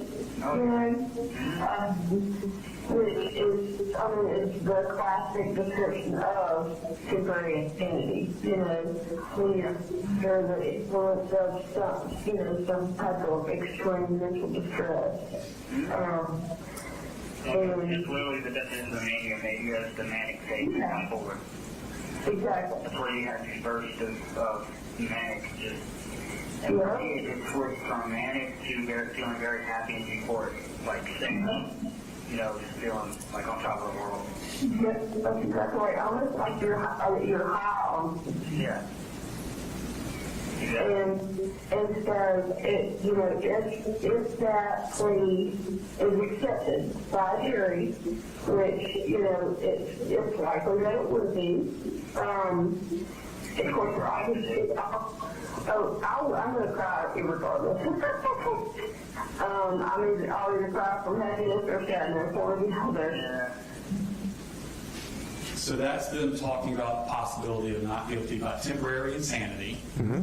Colt seems to know a lot about manic psychosis and psychotic and things of that nature. Yeah, he even talked about that with Investigator Smith right after he was using words like schizophrenia and And he's mania. telling his mother the symptoms of that. Right. And this is the person you use to corroborate those symptoms. That I used to corroborate some things. I never believed he was manic. I never believed he had schizophrenia. I never believed he was anywhere near the neighborhood for an insanity defense. It was never on the table. But these people are talking about it. Of course they are, and I talked about it with him too and told him that was not something that was feasible, and never, I think I even wrote in my report, they can talk about insanity all they want, but my evaluation of him didn't reveal any actual mania, and didn't reveal a diagnosis of schizophrenia, and didn't reveal sufficient symptoms to warrant an insanity, temporary or otherwise, finding. They're talking about it. They can talk about it until the cows come home, but there was no evidence for it. And then on the next month, November 24th, they talk again.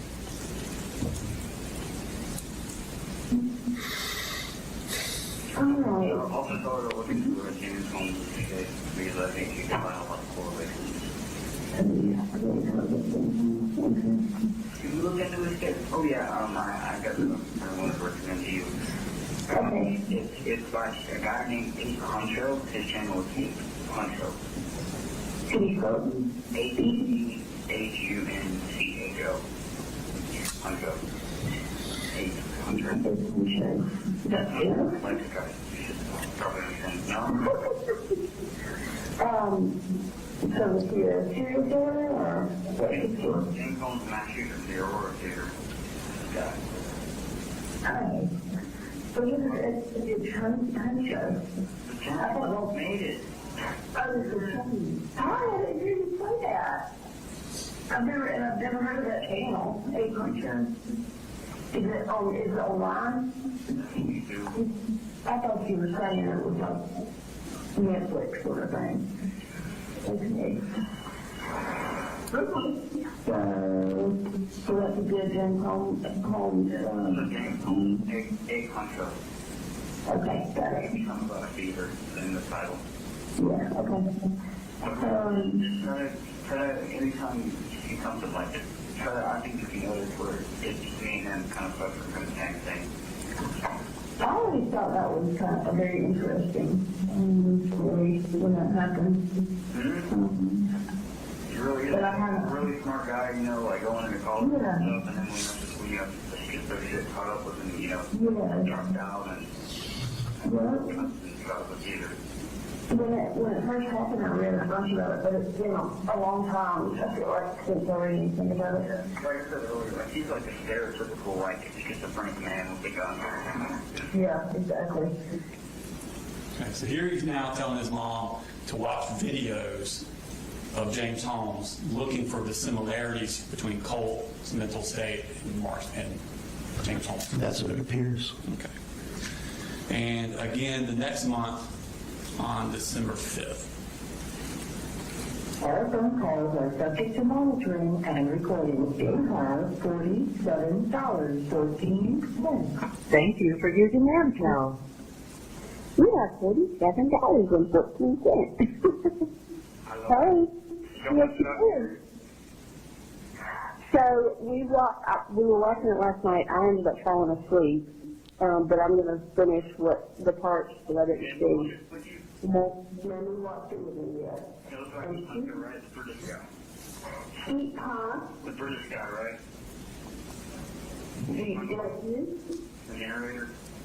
Yeah. So she watched that one,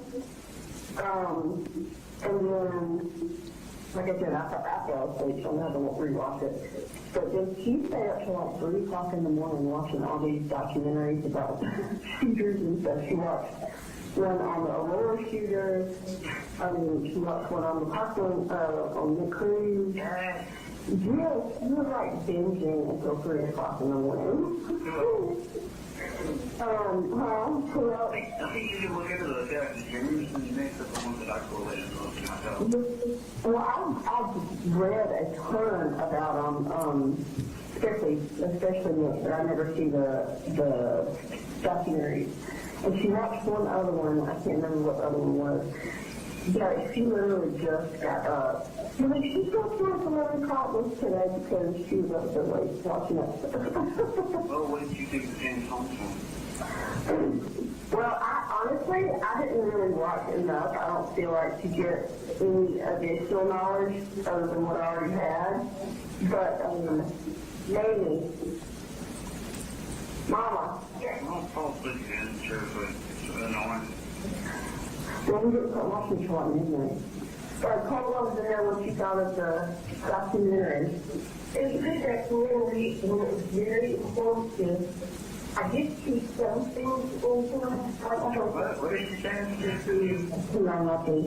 Nothing was right there. She said that it was very informative. It sounded like she was giving a book of orders. So it was very informative, and I saw a few things that were similar to Colt, but not a lot. No, that's my news. Are you aware that Mamu is his grandmother, Deborah? That's what I guessed. Now, all of these calls were before any of them talked to you. Right. Okay. In fact, you talked to Colt on May 16th for the first time of 2025. That's it, yeah. So months after the shooting. Right. Okay. And he'd been in the RYDC the entire time. Yes. And was being treated by them. Yes. And Colt is telling you all these symptoms that he has. Right. Psychotic symptoms. Right. Okay. And you find out he hasn't told the people that are treating him these things. That's what he told me, yeah. Okay. Now, is that telling you one thing but not having told his treatment providers, is that a symptom of malingering? That's a symptom of malingering. No, because if you're hiding symptoms, that's different than malingering. But again... Well, no, I'm saying malingering to you, not malingering to them. I'm not saying he's lying to them. Let me make sure I understand your question. What I'm saying is when he's telling you he's had psychotic symptoms, Right. but he hadn't told anybody treating him for months about it, Right. isn't that a symptom that he's malingering to you? It's possible. Now, malingering is generally to avoid punishment. Right. Or There can to be get something. There can be other secondary motivations. Correct. Okay. And hallucinations and delusions are the most common symptoms to be malingered. Right. That's There's what, no brain scans for that. right. That's what usually people will try and do. They'll talk about seeing or hearing things or having delusions. And were you weary of this possibility? Was I wary of it? Oh, yeah. I mean, again, the way that he reported the hallucinations that he said he had was not really consistent with how hallucinations work. Right. And, the idea of schizophrenia or schizoaffective, you never really reported any symptoms consistent with those. And even though Mom used the word mania quite a bit, she never really described a manic episode. So, I mean, they're talking about these things, but this is the thing when people don't really have a particular diagnosis, but then they try and manufacture it as they don't really know how to do it right. You know, and so, you know, I didn't believe that it was hallucinations that caused him to do what he did. I believe the paranoia impacted his judgment and his thinking. But again, I didn't, you know, never thought he was even close on insanity. Never thought he had schizophrenia. Never thought he had bipolar disorder. So if he was trying to convince me he had them, he did a poor job, because I didn't see any evidence for it. Okay. If that would be the motivation. If it would be the motivation. Yeah, well, I think, yeah, I mean, as I said, I think I said in the report that there can be symptoms and exaggeration at the same time, and I think that's what was going on. I think he does exaggerate his symptoms. Similar to how he anticipated the crime scene photo of his room getting out, the one where he destroyed his computer like Atlanta. Right. He anticipated that getting out. Yeah, that's not surprising. Like I said, you know, I'm not saying I think... And would it be possible, we talked about that probably being like an Easter egg for other Atlanta fans. Sure. Would it be possible that he also anticipated you or someone like you would be testifying at his trial or sentence? I'm sure he did. And would it be possible that he would like to plant other Easter eggs for people watching on TV and other James Holmes fans to discover? It's possible. Okay. Now, you gave him the Minnesota Multiphasic Personality Inventory Adolescent Edition in restructured form. Correct. And that has validity scales in it. It does. Okay.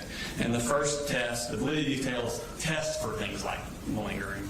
Yeah, well, they call it underreporting or overreporting, but yeah, basically. Okay. And the first test suggested significant overreporting of symptoms. Correct. To the point that it invalidated the test. Invalidated. Yeah, correct. You're right. And that was on May 16th. You gave him another test 9 months later in February of 26. Right. And that one still said possible overreporting. Yep. Which is malingering. Not necessarily. The way that we talk about malingering is a specific kind of overreporting. The test can only get to overreporting. The test doesn't know why you're doing it. Okay. So you looked at his psychological or his mental health records from RYDC. Correct. Okay. Now, he was seen by his first psychiatrist was Dr. Simone Dupree. That name sounds familiar. Dupree. I don't know her, but... Okay. I was going to assume it was a woman also, so I'm glad you... Yeah, sorry. I shouldn't have done that. Glad you did. We'll go with that hypothesis. Sounds like a woman's name. So she, or Dr. Dupree, interviewed or met with Colt on September 10th, 2024. This would have been 6 days after the shooting. Right. Okay. And she stated that Colt denied suicidal and homicidal ideations as well as psychotic symptoms. Right. And those psychotic symptoms would include hallucinations and delusions. Right. Okay. So on September 10th, he's denying that. Right. Okay. And she also puts in her report, patient did not display any remorse for his actions. Okay. And he's not put on any medications at that point. Right. Okay. Now, the next day, September 11th, 2024, he meets with a psychologist, which is Christopher Ackerman. Do you know Christopher Ackerman? I don't know him, but that name is familiar. Okay. And he says that Colt reports occasional auditory and visual hallucinations. Okay. The last time being 3 days ago. So 3 days prior to September 11th was when he was having auditory and visual hallucinations. 3 days ago. But 1 day ago, he told Dr. Dupree he has none of those. Right. So that's inconsistent, right? Yes, it is. And then Christopher Ackerman actually puts in his notes that the youth endorses symptoms on malingering screening. And he says malingering of psychosis appears evidence. Okay. Okay. Now then, on September 24th of 2024, Dr. Dupree sees him again. And she writes that he denied suicidal, homicidal ideations as well as psychotic symptoms. So now he's back to denying them again. Right. I don't see or hear things. And she writes, currently there are no symptoms for me to intervene pharmacologically. And gives him no medication. Right. Okay. The next month, he says, Dr. Dupree sees him again. This is October 22nd. Now he's saying, I hear voices telling me to see what you have done. It's all your fault. At times I see black shadows. And she notes that the patient's mother will be contacted regarding symptoms reported. No medication. So this is on October 22nd. Right. He tells the doctor that he hears voices. So it's the first time he's told his doctor that. Sounds like, yeah. And she says, I'm going to contact his mom and tell him about this. That's on October 22nd. Okay. Now, the phone calls between Marcy and Colt were 3 days later, October 25th and October 26th, discussing not guilty by reason of insanity. Right. So the first time he tells his doctor, I'm hearing voices, I'm seeing things. 3 days later, he's on the phone with his mom talking about getting not guilty by reason of insanity. Right. On November 12th, so the next month, Dr. Dupree sees him again. He says, something happened yesterday. I felt that everything was muffled. I felt that I was like in a tunnel, heard whispers berating me. But he denied psychotic symptoms. And she writes, youth endorses symptoms on malingering screening. What's that last word? Malingering screening. Screening. Oh, screening. I'm sorry. Test. Yeah, I don't hear well They gave him a sometimes. test to Got test it. for malingering. Yeah. And he indicated they had symptoms of that. Okay. And still don't give him any medication. Okay. The next month,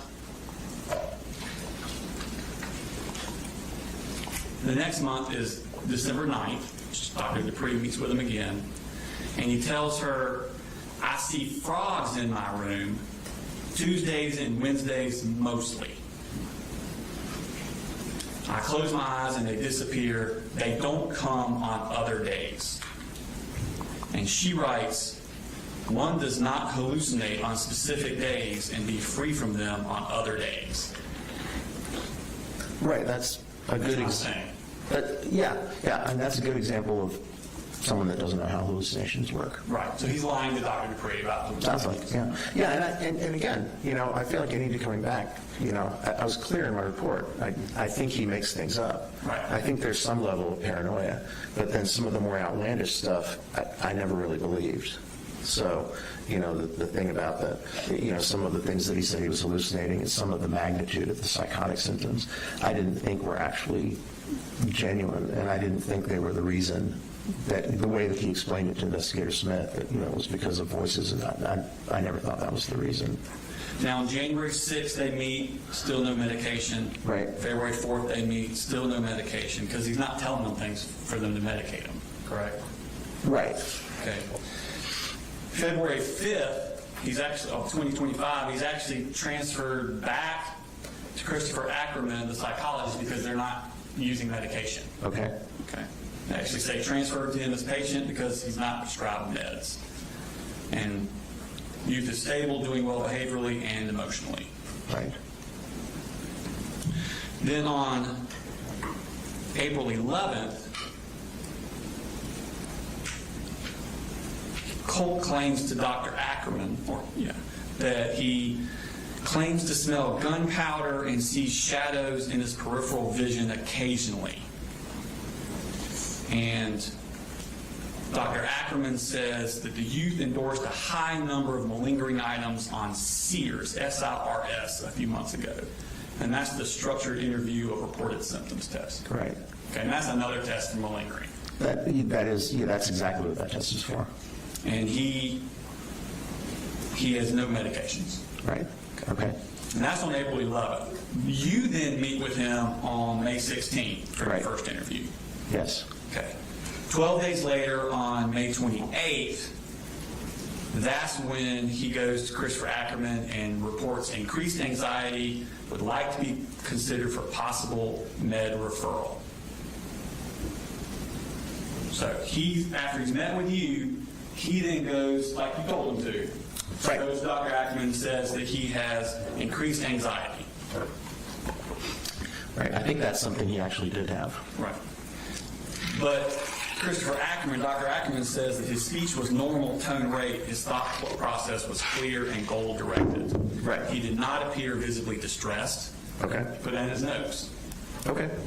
No psychomotor agitation, effect was neutral, calm. Right.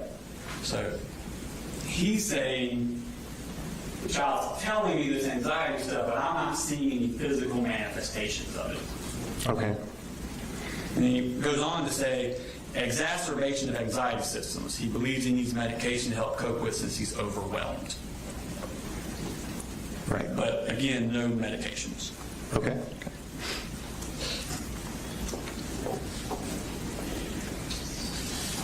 Then you meet with him again on June 19th for 2 hours. Sounds right. Okay. So a few weeks after that. Right. And then it's in July 16th to 25 is that when he meets with Dr. Ackerman again. And now he says, patient does not appear distressed, but complains of persisting anxiety and recent depression.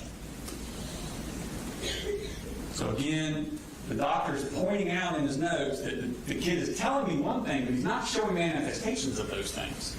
Yeah, I'm not sure what he was looking for. I mean, a lot of people that tell you they're depressed or anxious don't look acutely depressed or anxious when you're speaking with them. But, that is what it is. I mean, the anxiety and depression and things that I think were there, he comes across as kind of, or did with me at least, as kind of flat most of the time anyway. But that's, okay, that's what, I wasn't there. Right. So that's what he observed. And then he says in there that the Colt endorses delusions but suspect malingering. Right. So again, they don't believe what Colt's telling them. Right. Okay. So now he goes to another psychiatrist. So he leaves Dr. Ackerman, the psychologist, and goes to Dr. James Freeman, who's a psychiatrist. Right. Do you know Dr. Freeman? I don't know Dr. Freeman, but I recognize his name from... Okay. And he says youth notes mood swings, anger issues, some paranoia, but notes FB. I don't know what that means. FB/NM of incident. Flashbacks. That sounds right. Now notes flashbacks. What's the other one? NM. NM? Anyway, of incidents that led to his being detained. So we're Right. now getting flashbacks of the shooting. Some paranoid ideation, possible, maybe anxiety rather than psychosis. And then he writes, there's a history of probable malingering. Right.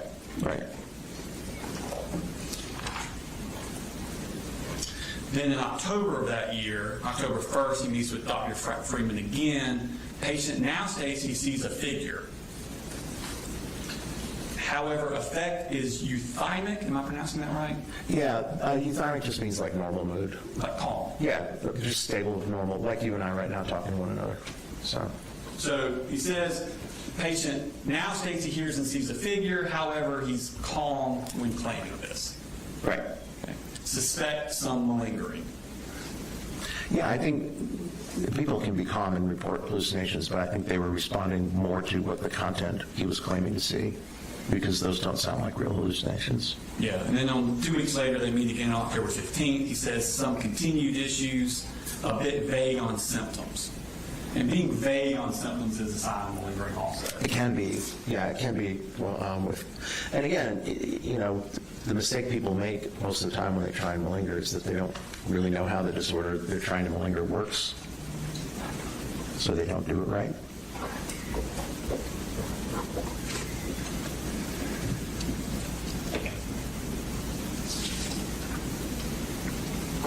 On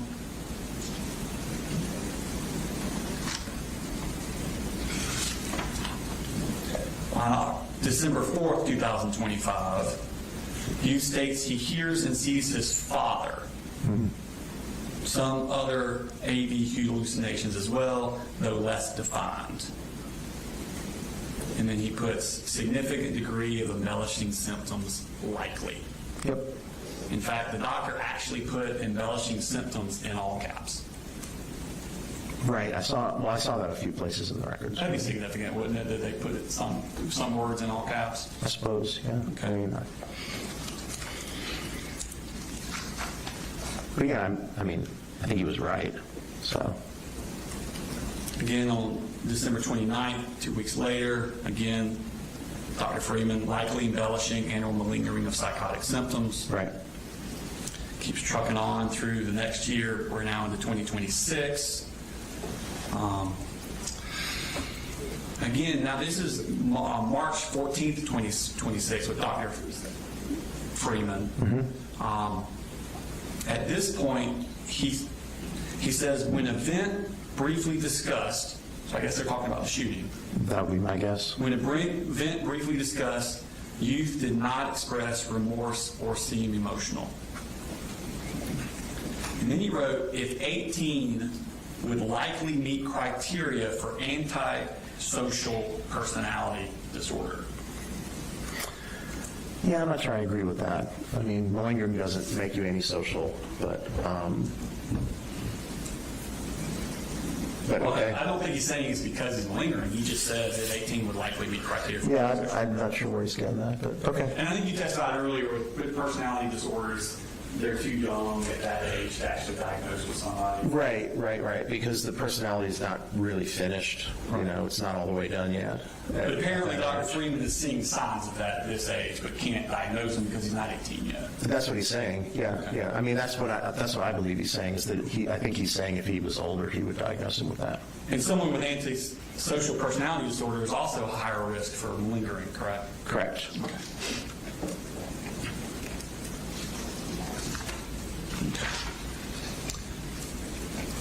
Now, other signs of malingering. So now we have both of your scales say he's malingering, and all three of his treating physicians believed he was malingering. Yeah. Correct. Great. Other signs of malingering are inconsistencies and contradictions, correct? Can be. Okay. When you watched Colt's interviews from the day of the shooting, did you check them for signs of malingering? Did I check them for signs of malingering? Yeah. A lot of the stuff, it didn't seem. Again, I keep coming back to the idea that I know that's what he said on the day of the shooting. That didn't. The way he was talking about psychosis and schizophrenia is like not how they work.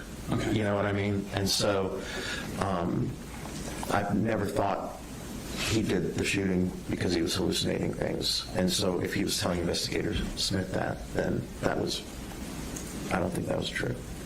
Okay. Now, one of the things he said,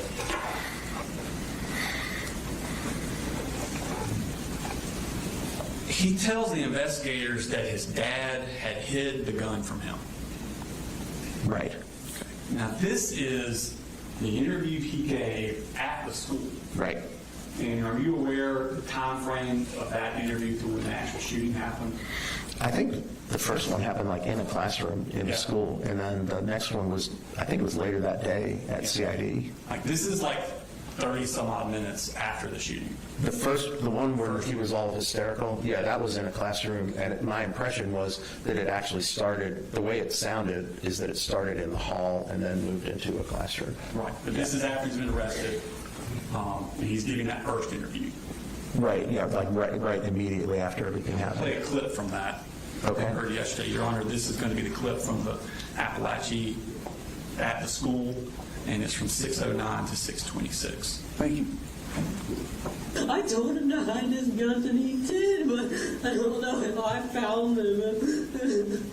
Your dad hid the guns? Yes, he already ordered a gun safe. I mean, it's one of those situations where, like, Ethan was like oblivious. Now, this is 6 minutes into that interview. Right. And a lot of the interview is him reading his rights. So this is early on into what happened. Right. Okay. And Colt volunteers that I told my dad to hide the guns, and he did. Yeah, that's what he said. And that's without being questioned on it. Right. He volunteered that Yeah, I think that was spontaneous. I don't think anybody at asked the him. onset. Right, sure. In your review of the materials that we sent about the case, were you aware that that's not true? Oh, yeah. Okay. So, in the emotion, with him crying, right then and there, he has the ability to make up a complete lie to this officer. About where the gun was, yeah. Okay. Yeah. Because the father did not hide the guns. No, In fact, he testified at trial under oath that he did not hide the guns. no, it was in Colt's room. In fact, Colt goes into pretty elaborate steps to describe what he went through to get the guns. Let me play a couple more clips. Remember, the first one's at 1745 to 1854. Okay, so you said you looked for a while for the gun today. Yes, sir, because he hid it. That's what I'm trying to say. It wasn't his fault because Where did he normally keep it? in his room. Do you know where in his room? I think it is a closet, but when I found it, I think it was in his toolbox. I can't remember. He definitely tried his hardest. I know he did. Okay, but you told your dad. When did you tell your dad to move it? You said was it months ago? Or days ago? It was like a month ago. I definitely been fighting this off for so long. Oh my God, this is so dramatic. I know for all of you, I'm so sorry. And you said you think it was in his toolbox? I think it was, yes. It was somewhere really well hidden. Okay, where is his toolbox? In his truck, and you know, like trucks they have. Okay, so you found it in his It truck? was either a truck in his truck toolbox or some kind of case that he had locked up. In his truck? Yes, sir. When did you get the gun? I got it like right before I left.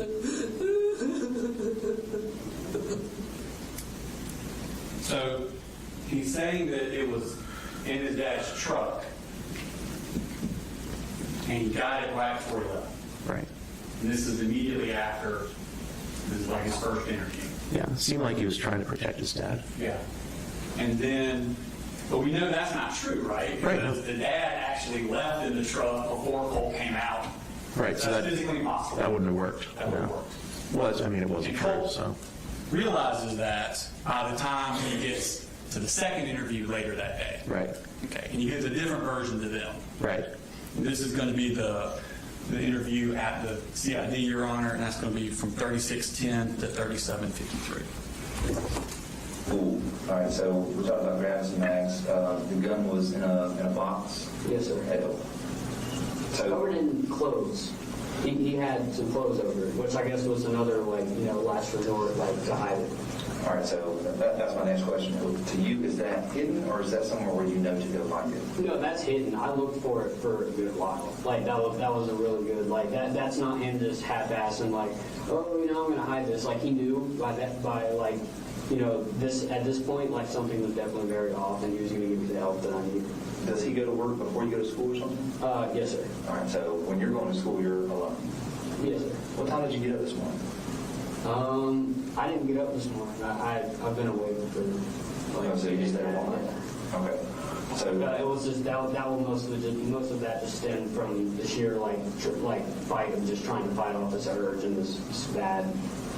So once your dad left for work, is that when you started looking for the gun? Yes, sir. What other, preparations did you make? That was pretty much about. I remember just grabbing whatever thing I saw that could somehow conceal it, which at that point was just horrible because somebody even thinking along those lines, which in this case I'm assuming was paper from what I can recall vividly. Paper, poster maybe was wrapped around it. Where'd you get the poster from? I think it was just lying around. It had pink stuff on it. Yeah, it's just in my house. I just picked it up. Something like your sister made? I don't know. I didn't look at it. I just wrapped it around because the outside was white. And I didn't. You did that? So now he's changing it from, you realize now it's inside the house. Right. Found it hidden under clothes. Right.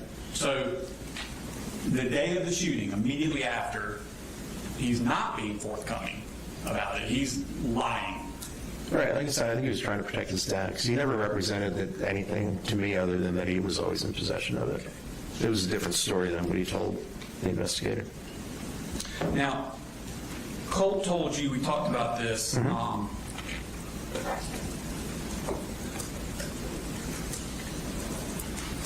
about the computers, destroying his computer. Right. And he told you that government agencies were surveilling it. Yeah, that's what he thought. Was suspected. Lowe's in the hallway where he was laying at. Sorry about that. But he told investigators that the teachers had somehow gotten into his computer. Okay. He made no mention of government agencies to the No, he investigators. didn't. No. Okay.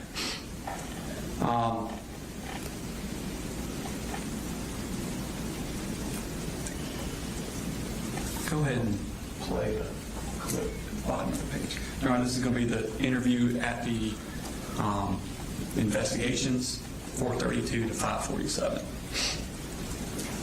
You know, in the 4 or 5 Discord accounts that you've had, do you have any other social media?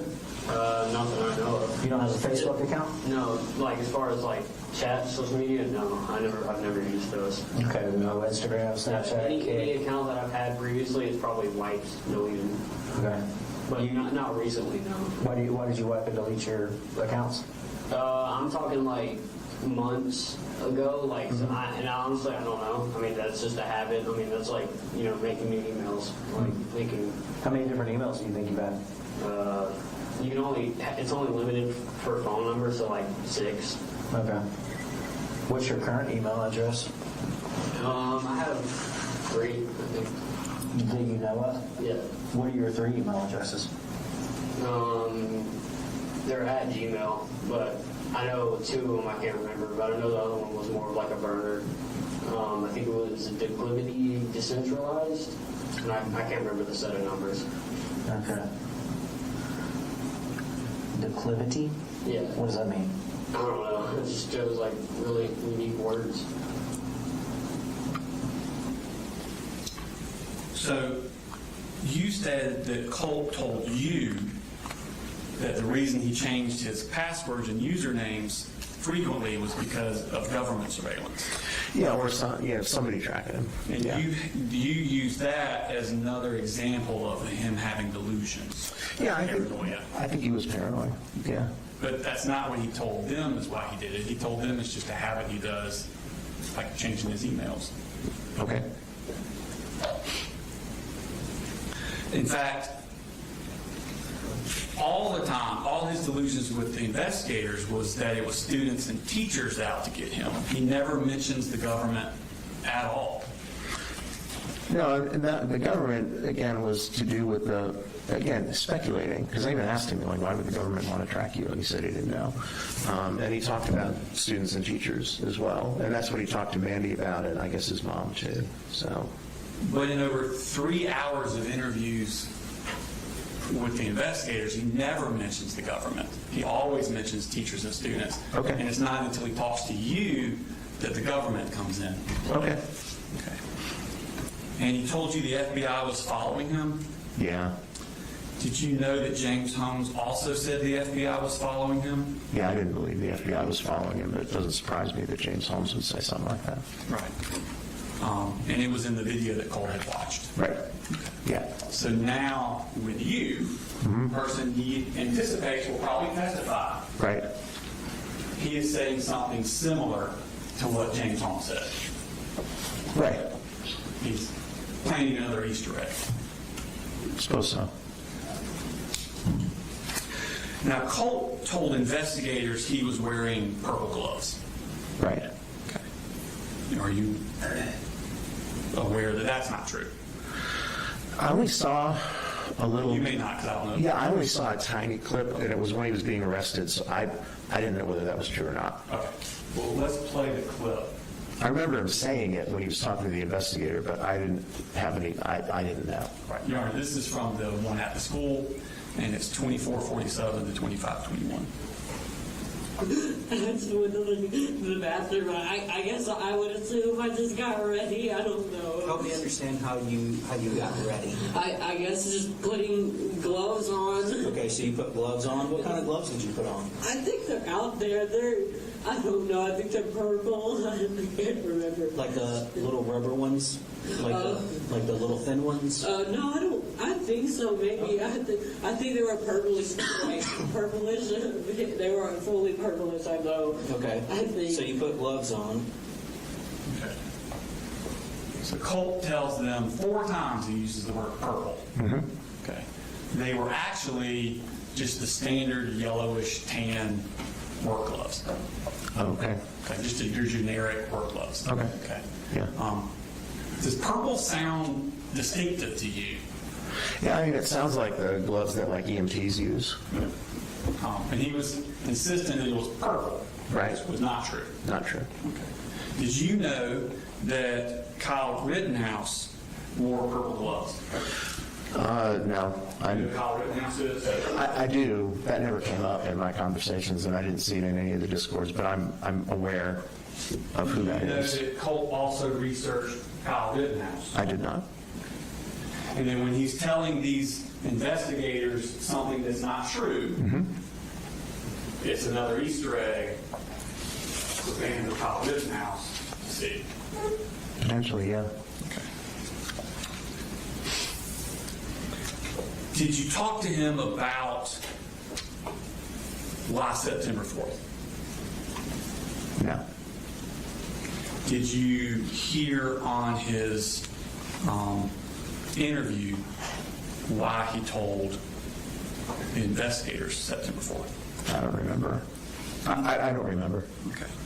Do you remember him telling them it was because voices were telling him that the teachers were going to strike on that day or the next? That sounds about right. He told me when he went to the school, he believed something was going to happen that day.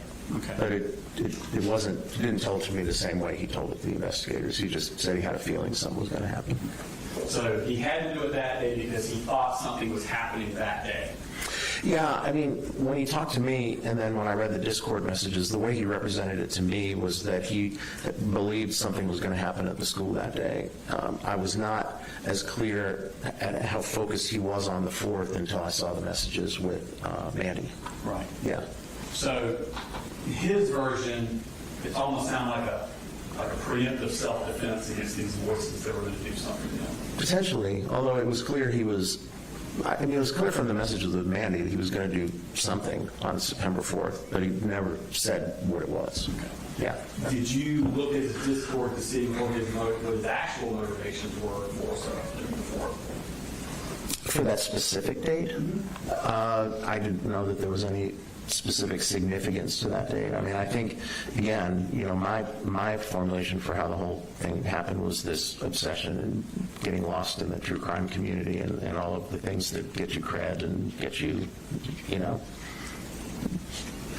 noticed in that group, and, kind of just disappearing into that subculture where different things are valued. I mean, I never thought it was because of psychosis, but So let's go to the Discord. This is going to be the occasional burner Discord account. This is going to be page 32. Okay.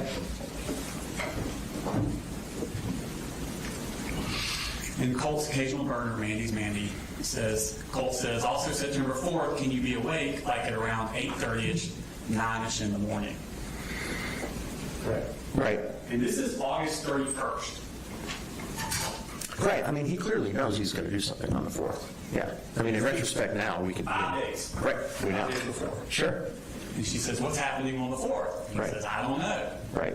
Something I have for Nick. Right.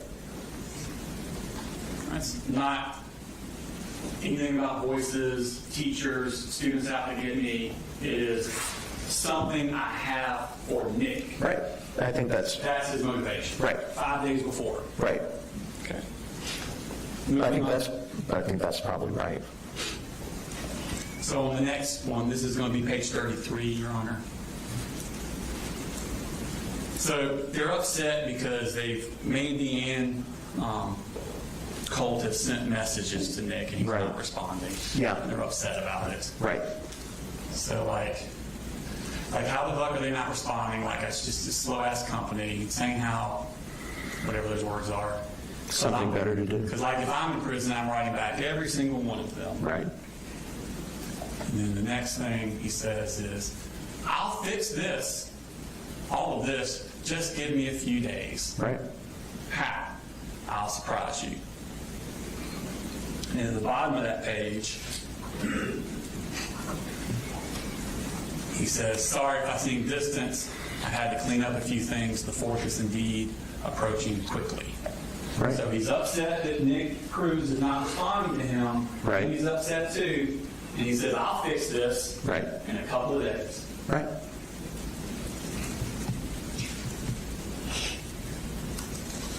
Then on page 34, he says, again, this is the September 2nd, so now we're 2 days out. Mandy, I can't wait. 3 days, Nick is going to be in love with us. Surprise.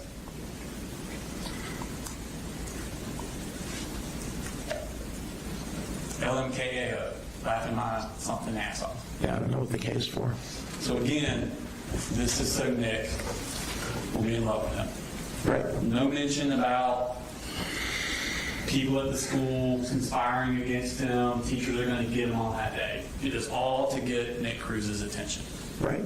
You and I have been agreeing about this for about an hour Yes, now. sir. Okay. I'm just saying. I'm just piling on. I know, you are.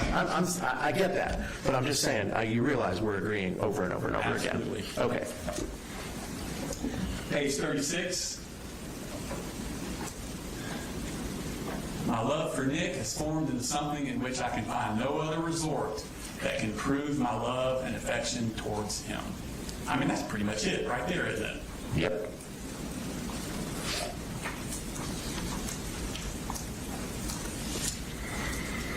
But why the 4th? Let's go to page 40.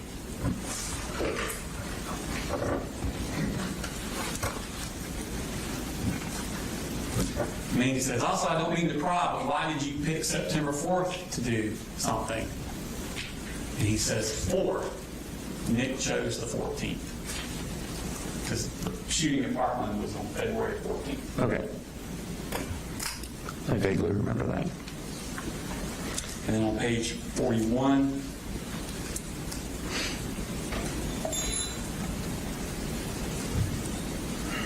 he says, he showed a clip of somebody running. He says, me as running away from the police on the 4th. And he says, fun fact, September 4th is a Wednesday, same weekday that was on February 14th. Right. The day Nick Cruz did it. Yep.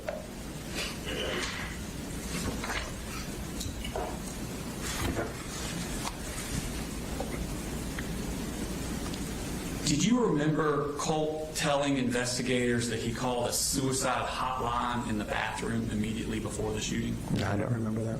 You don't remember that? No. You wouldn't know this. I don't think you do. Did you get a copy of his phone records? I don't think I did. There was some texts that were encrypted, and then the Discord, but I don't know if I have the phone records. And even if you did, those things are so voluminous. I wouldn't. They're hard to read. Yeah. Just to let you know, did Okay. you know that that's a lie? He never called the suicide hotline while he was in the bathroom. Yeah, he never told me he did, so I didn't He told remember. investigators he did. Right, I didn't remember he told investigators that, but I have no reason to doubt that he did. If you say he did.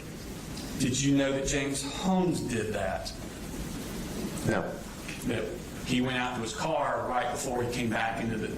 He went into the theater, then went back out to his car to get ready and go back in. And while he was out there, he called a suicide hotline. Did you know that? No. Okay.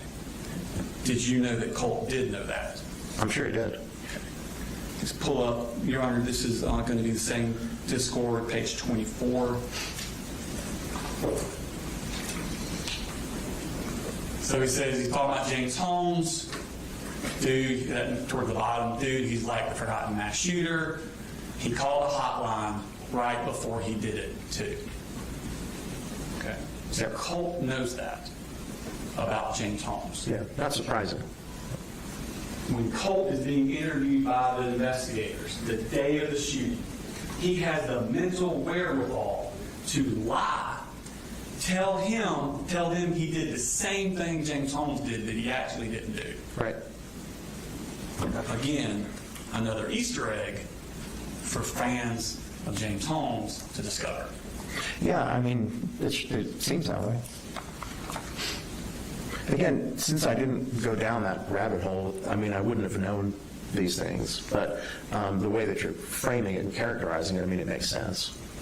And it makes sense with what you know about the TCC community. Oh, yeah, absolutely. We'll talk about that a little bit more. Yeah, I sure. want to go through a few more of these things. Okay. Now, Colt told investigators he blacked out for the Right. actual shooting. Right. Okay. Did he tell you that? I don't recall specifically. I mean, people do, when they do something like that, it's not unusual for their memory to be spotty about it, but I don't remember him specifically telling me he blacked out. Okay. Because you made no mention of it in your report. Yeah, I don't think I put too much detail about what he told me about the actual shooting. But That doesn't seem to be a big deal about if he blacked out or not. When you're talking about his mental state, again, I've talked to lots of people who've done terrible things, and it's not unusual for them to say that they blacked out or don't remember parts of it. So if he had told me that, I would not find that to be inconsistent or particularly noteworthy. okay. So you don't think it's noteworthy? It wouldn't have been surprising, again, because it's not uncommon for people who have done things that are problematic like this to not remember pieces of it. So if he had said that, I wouldn't have put too much into it. Okay. Now, when he describes it, he uses some strange words for a 14-year-old. Right. I want to play. This is going to be at the school, 8:11 to 8:27. Okay.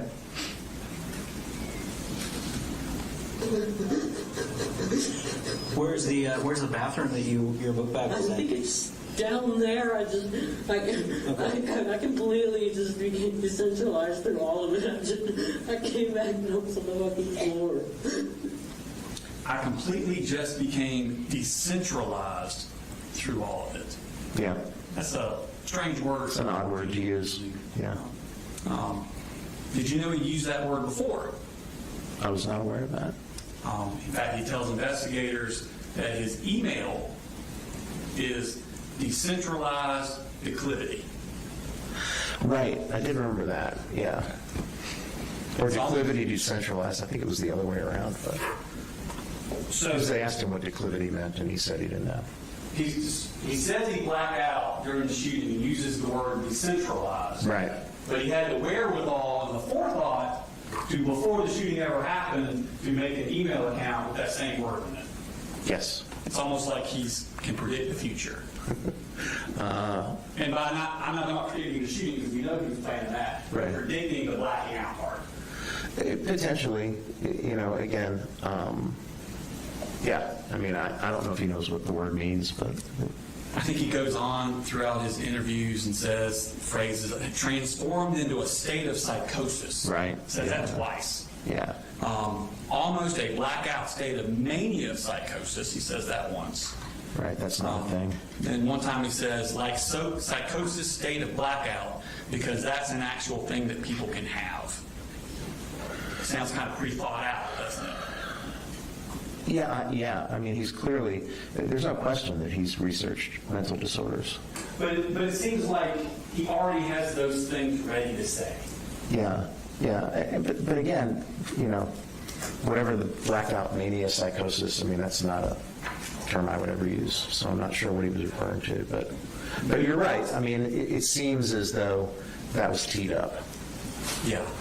And again, that's the same thing Nick Cruz said when he was arrested. We've already shown that Discord. Okay. So he's now setting up the blackout Nick Cruz Easter egg Right. to do right after. Yeah. And, again, since I didn't go down the rabbit hole with them, it's interesting when you think that. I think you're probably right. And again, not surprising the way that he was had disappeared into this true crime community. It seems like something somebody would do. Yeah. So you do know the basic synopsis of the shooting. He's in a bathroom. Right. He comes out of the bathroom, goes to one door, it's locked, goes to the next door, goes in, shoots the room, runs back down the hallway, shoots some people going down the hallway, and he's arrested at the end of the hallway. Right. Law enforcement had put together a PowerPoint timeline that was really helpful for me to kind of orient. I didn't realize how quickly it all went down until I watched that. And he tells investigators that he was in the bathroom, he blacks out, and when he comes to, he's on the floor in custody. Right. He doesn't remember anything in the middle. Right. And that's what he describes to them. Right. But that's not what he says on jail calls the next month with his mom. And this is going to be on October 21st, 8:24 p.m. from 10 minute 10 seconds to 12 minute 14 seconds.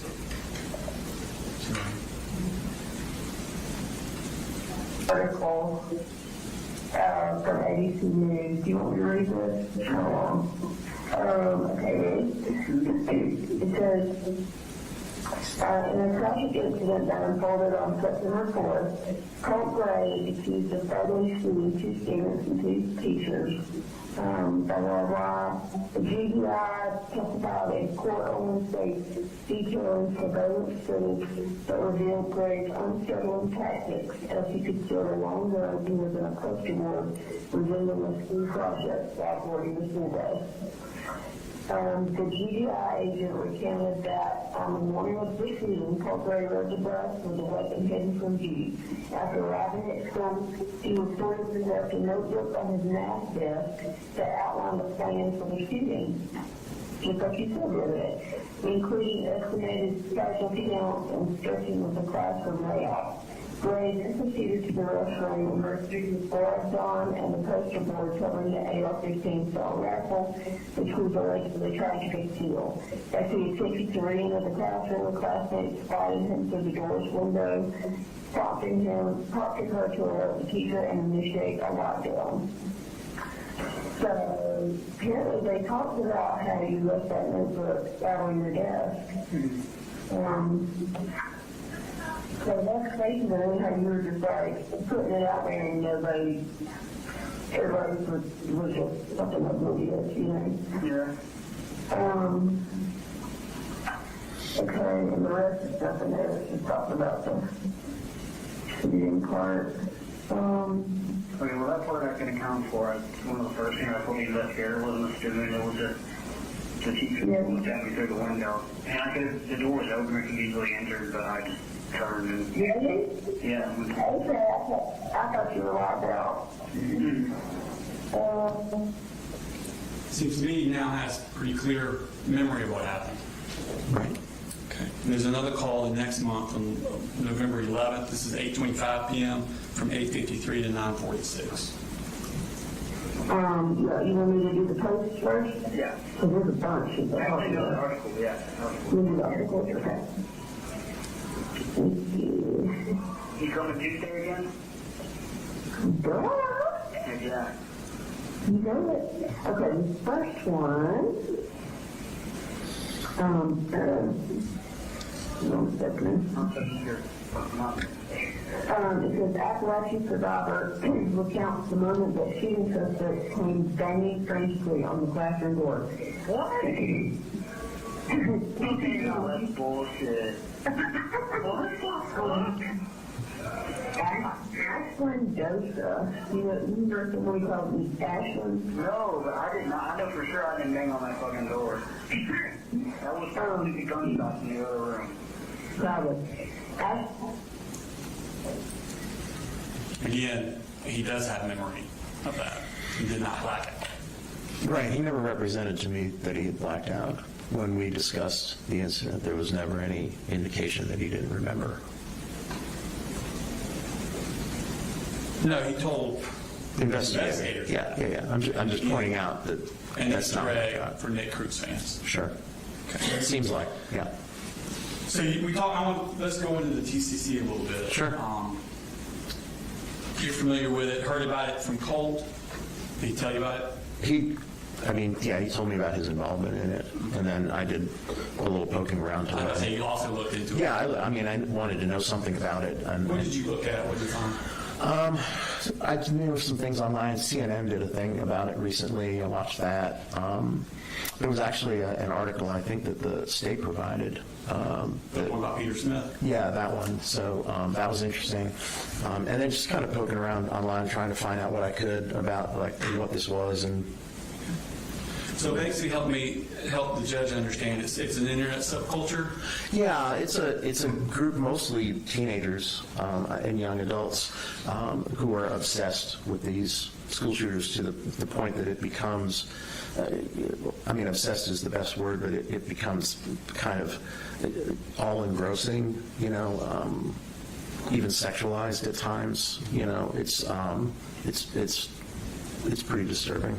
What are some of the activities that these...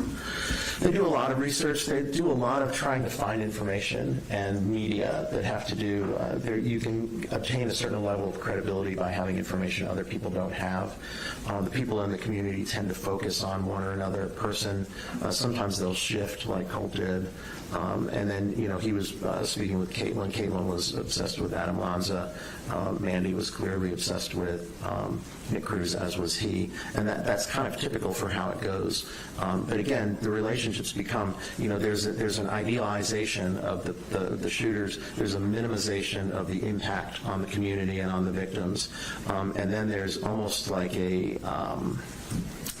I can't think of a good way to describe it, but almost like a wanting to be similar, sort of a joining or wanting to be, with the person or recognized by the person. As I said, even sometimes it became sexualized in some of the texts. I think I put this in the report between Mandy and Colt. They even talked about doing various sex acts with Nick Cruz if they ever got there. And that's kind of the level of obsession and intensity that you see. And in the messages with Caitlin, it was very similar. Those were the two sets that I focused on. And they also, they create like fan art. Oh yeah, they create art. They make like little clips. Like if you look at the attachments in Discord, there's a lot of like short videos. There's this one of Nick Cruz like running into the school that's there over and over again.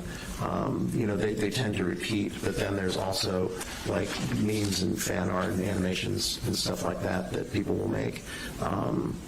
Including, like, they'll take a photo that's available in the media and then make a meme out of it. Because on a psychological level, does participating in this community, does it give the people in it like a sense of social connectedness? Yeah, I think it does. It's dysfunctional, Right. But I think there's a piece of it where people kind of are drawn to it. It's mostly kind of disaffected, damaged people. I don't think there's any super high functioning people that are spending their time doing this, and the people that are in it are doing it. I think Colt talked about one person he was speaking with where he'd spent like 30 hours at a time online. He said he was up for 3 days before the incident talking to Mandy, and they were talking about Nick Cruz, and so that level of, it almost substitutes. I think one of the things I said in the report is that his entire social world was happening on Discord. It wasn't happening out here with us. It was happening in this internet space where the things that the attributes that these school shooters have are valued and idolized, and people get these really kind of twisted connections to these people, and sometimes I think probably in the vast majority of them, because there's hundreds of thousands of people on this, and most of them are not doing school shootings, but there are a significant number that have come out of the true crime community who have done things, and there are examples. I think Mr. Smith had some examples in his article as well. So it does happen. It is something that happens as a result of the fixation and obsession that these people have that are involved in the true crime community. Okay. And there's not only with the emotional appeal, there's an aesthetic appeal that these things are edgy and cool, and that's kind of what appeals people to young kids to it. I think sometimes it starts as like, and it's because, there's no shortage of interest in true crime. I think Headline News runs Forensic Files like 24 hours a day. So there's people out there watching this stuff. But there's people that have kind of an interest in it because they're actually interested in kind of how, people's minds work. And then there's people that kind of go at next level and start to identify as opposed to just being interested. Someone like myself, I'm in the forensic psychology business, and so I'm interested in why people do things the way that they do, but I don't get obsessed with them or want to emulate them. So there's a difference between people that are out there in the community that are just interested in this and people that kind of maybe start there, but then kind of go into this online space, and particularly if you're somebody who's already kind of an outcast, already kind of disaffected, already kind of functioning not at a great level, to be drawn into this and then to be able to, kind of become a different person in there and get credibility and get admiration and get friends to talk to. I think there's some value in that. Again, the danger is, and it is danger, is that something like this would happen. So, but I think that, I don't claim to be an expert on the GCC, but that's how, I needed to understand what was going on. We have Peter Smith's going to testify. Yeah, okay, yeah, so you're set. No, but I needed to be able to understand kind of what was going on. It's one of the reasons I tried to get in touch with, I had phone numbers for Mandy and Caitlin, and I tried to reach out to both of them because I wanted to talk to somebody else that was in there, just to kind of hear what they had to say, but neither one of them talked to me, so. Do they, members of this community, do they have like inside jokes, associated hashtags? Oh, yeah. And do they assign significance to certain numbers, symbols, emojis, things like that? Yeah, there's all kinds of their own sort of modes of communication, hashtags and stuff like that that they use. And these obscure symbols and imagery, they're usually only understood by them, not for the outside world. Yeah, if you were to just go and read the messages, there would be some things that you probably wouldn't get. And then there'd be, there's some that's pretty clear. Okay. So. And is some of the content, like it's a dark subject, but is some of it kind of on face like cute little things that they would do? I think that's what they're shooting for, because there are things they referred, cute is a word that Mandy and Colt both used to describe Nick Cruz repeatedly. So, and I guess there are pictures out there of him smiling or, whatever, and those are some of the ones that got memed. So, have you ever heard the phrase mimetic participatory violence? I have, but mimetic, yeah, I've heard that.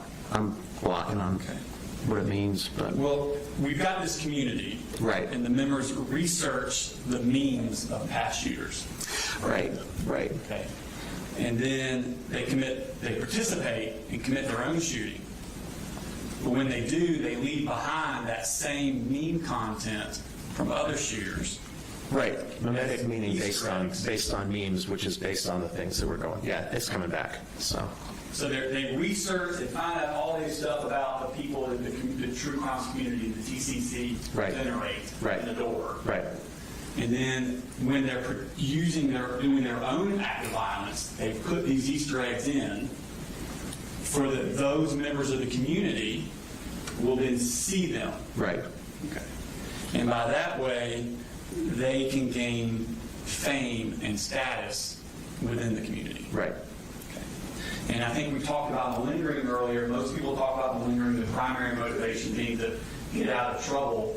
But we talked about secondary motivations. Right.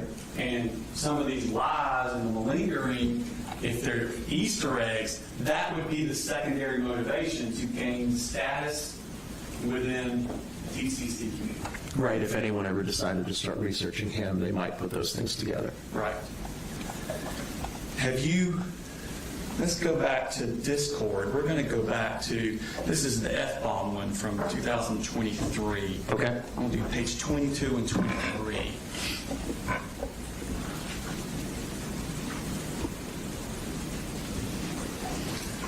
So this is him. He's talking to Sniggles again from earlier. And again, this is 2 years before. And they're talking about, God, I wish we could commit it together. And the next, see what I'm looking for. Okay, there it is. Okay. So God, I wish we could commit it together. God, people making edits of us would be fucking strange. So he's already thinking that. Right. Way back 2 years before the shooting, he's thinking, do the shooting so that we can get the edits. Seems like. And then on page 23, I want to make history. To put it short, I want people to remember the pain I caused and research me for hours. Yep. So if this is his primary motivation, Right. Nick's love, fame, research edits within the TCC community, Right. fame within them. Sure. Okay. He laid those Easter eggs, a lot of them, the blacking out like Nick, calling the hotline like James Holmes, purple gloves like Kyle Rittenhouse. Thank you. All of these things that he said, there were lies, that he said in his interview after the shooting was laying of these Easter eggs. It seems like. Seems like. So if his ultimate goal is fame within the TCC, the shooting wasn't the final step in that plan. Because he continued the plan after the shooting. Oh, I got you. Yeah. It seems like. No further questions? Redirect. I'd like to get the witness done before we take our lunch break. Okay, that was just an objection. Yes, sir.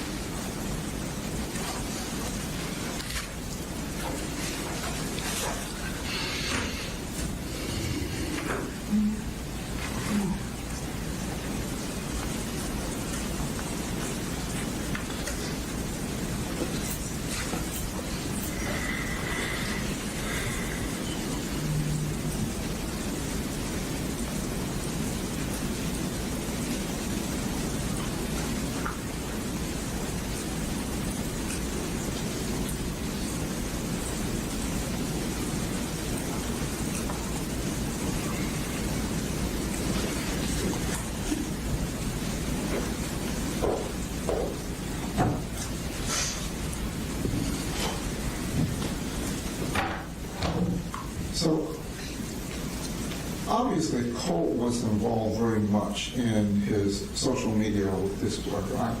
Clearly. How does that relate directly to the issues that he's facing and his diagnostic issues, his depressive issues, PTSD? How does interaction with that community relate to his mental health issues? Well, I think, people that have those kinds of issues, that have I guess it could be depression, anxiety, but more like have that kind of history, feeling disaffected, isolated, are the exact people that end up in there. And so I think it's not surprising that he ended up in there, given the issues that he had. People with those issues don't end up in there sometimes too, but I think if you wanted to make a connection, it would be because of the way that he was in the world, and kind of his prior experiences that had kind of isolated him to this point where he then goes into the computer and then his whole world is in there. And that's what I think happened. Do children his age have a tendency to mimic those around them in the community they want to be a part of? They can, sure. When they're 13, 12, 13, and 14, how reasonable is it to assume they want to be accepted? Well, I think most people do, and I think teenagers and early adolescence, I think that's a period of time where kids are real sensitive to that kind of thing. Well, it's fair to say that Colt, for a lot of years, felt as though he wasn't accepted and a part of his family because of the way the troubles and the chaos went. I think that's a fair characterization. And I believe when you were talking earlier, you said that when he dug down into this community, he kind of put himself in his own world. Right. Okay. Can you describe a bit of the world that he was creating from what you've been over with Mr. Smith and what you've interviewed with him and structure in your analysis from both his mother's information, from his background, his development, Okay. and what he has given you in the sort of 4 meetings that you had with him, Yeah. plus what's been discussed with his interaction with this board with Mr. Smith?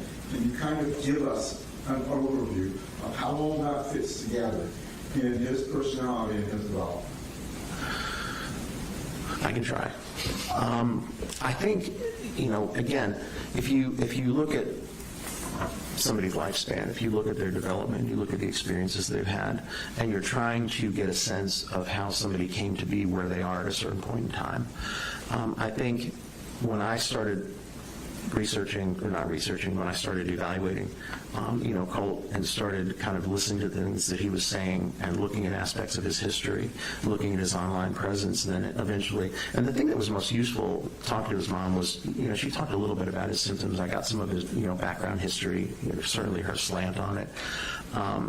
But it's not surprising, because I think people that are, maybe kind of disaffected, isolated, with poor supports, not much interaction in the world, in the community, who were a little odd to begin with, and he's been an odd kid, and then developed these kind of depressive and anxiety symptoms. I think to get into a community like that, where you're with a bunch of other people that are similarly kind of disaffected, outcasts, kind of lonely people, and you can get a certain amount of credibility in there, I think it kind of draws you in, because in that world you can be somebody that's not lonely and disaffected and isolated. You can be somebody who's connected, and you can be somebody who's got a social world and who has sources of self-esteem. I mean, it's extraordinarily dysfunctional, but it makes sense, quotes added, that somebody of his kind of psychological makeup at his age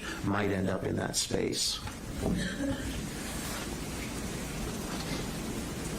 Is it possible that somebody jumping on the bandwagon of following through the analysis of school shooters can join in the conversation, can present themselves as being a part of this without ever really having a plan to do anything? Well, I think, again, there are thousands of people in this, and not all of them are doing shootings. So, yeah, it's possible. It's not what happened in this case, but certainly, not everybody that's involved in the true crime community ends up doing something like this. We've got a significant period of time from 2023 and 2024, and we're looking at the separate accounts, F-bomb and occasional bomb. In 2023, at that point, when he was making the interchange as F-bomb with another friend, Right. was he in a position to actually formulate a plan, or is it possible that, or more probable at that stage, that this was more of banter, interaction, just being a part of the community? That's the way he characterized it. I mean, I don't know what his capabilities were at that time. I don't know if he had access to weapons, or, was enrolled in a school where could have reasonably done something like that. Certainly he was at least fantasizing about it and talking about it, and trying to use it to get attention from people in that community. And he was getting significant attention response, possibly. Seems like.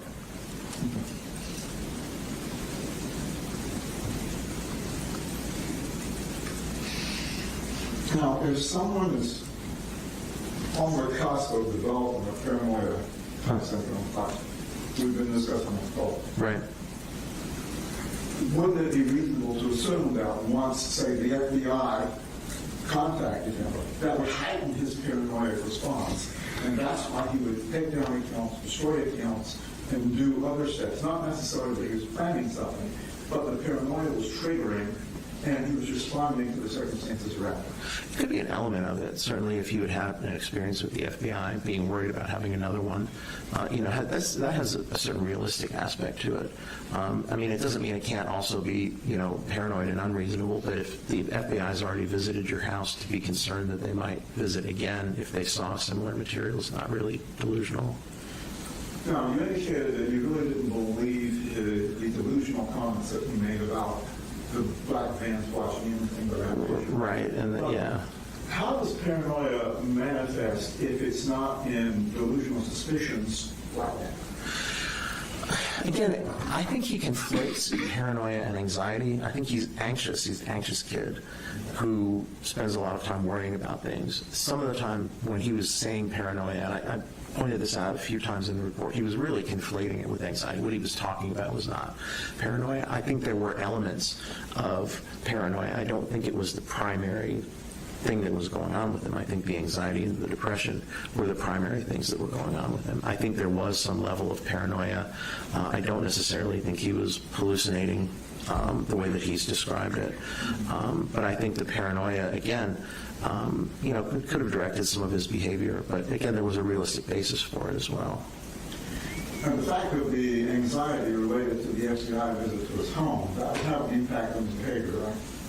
Well, one would think it would. One would think it would change one's behavior, but it would also make somebody a little more alert, being aware that people are monitoring, and might be paying attention to what you're actually saying on Discord. He didn't seem to be, because these Discord messages are available, he wasn't destroying those. I'm not sure what was on these SD cards that he was destroying, because we have the messages and we have all the stuff that he said on the messages, so he wasn't covering his footprint that well.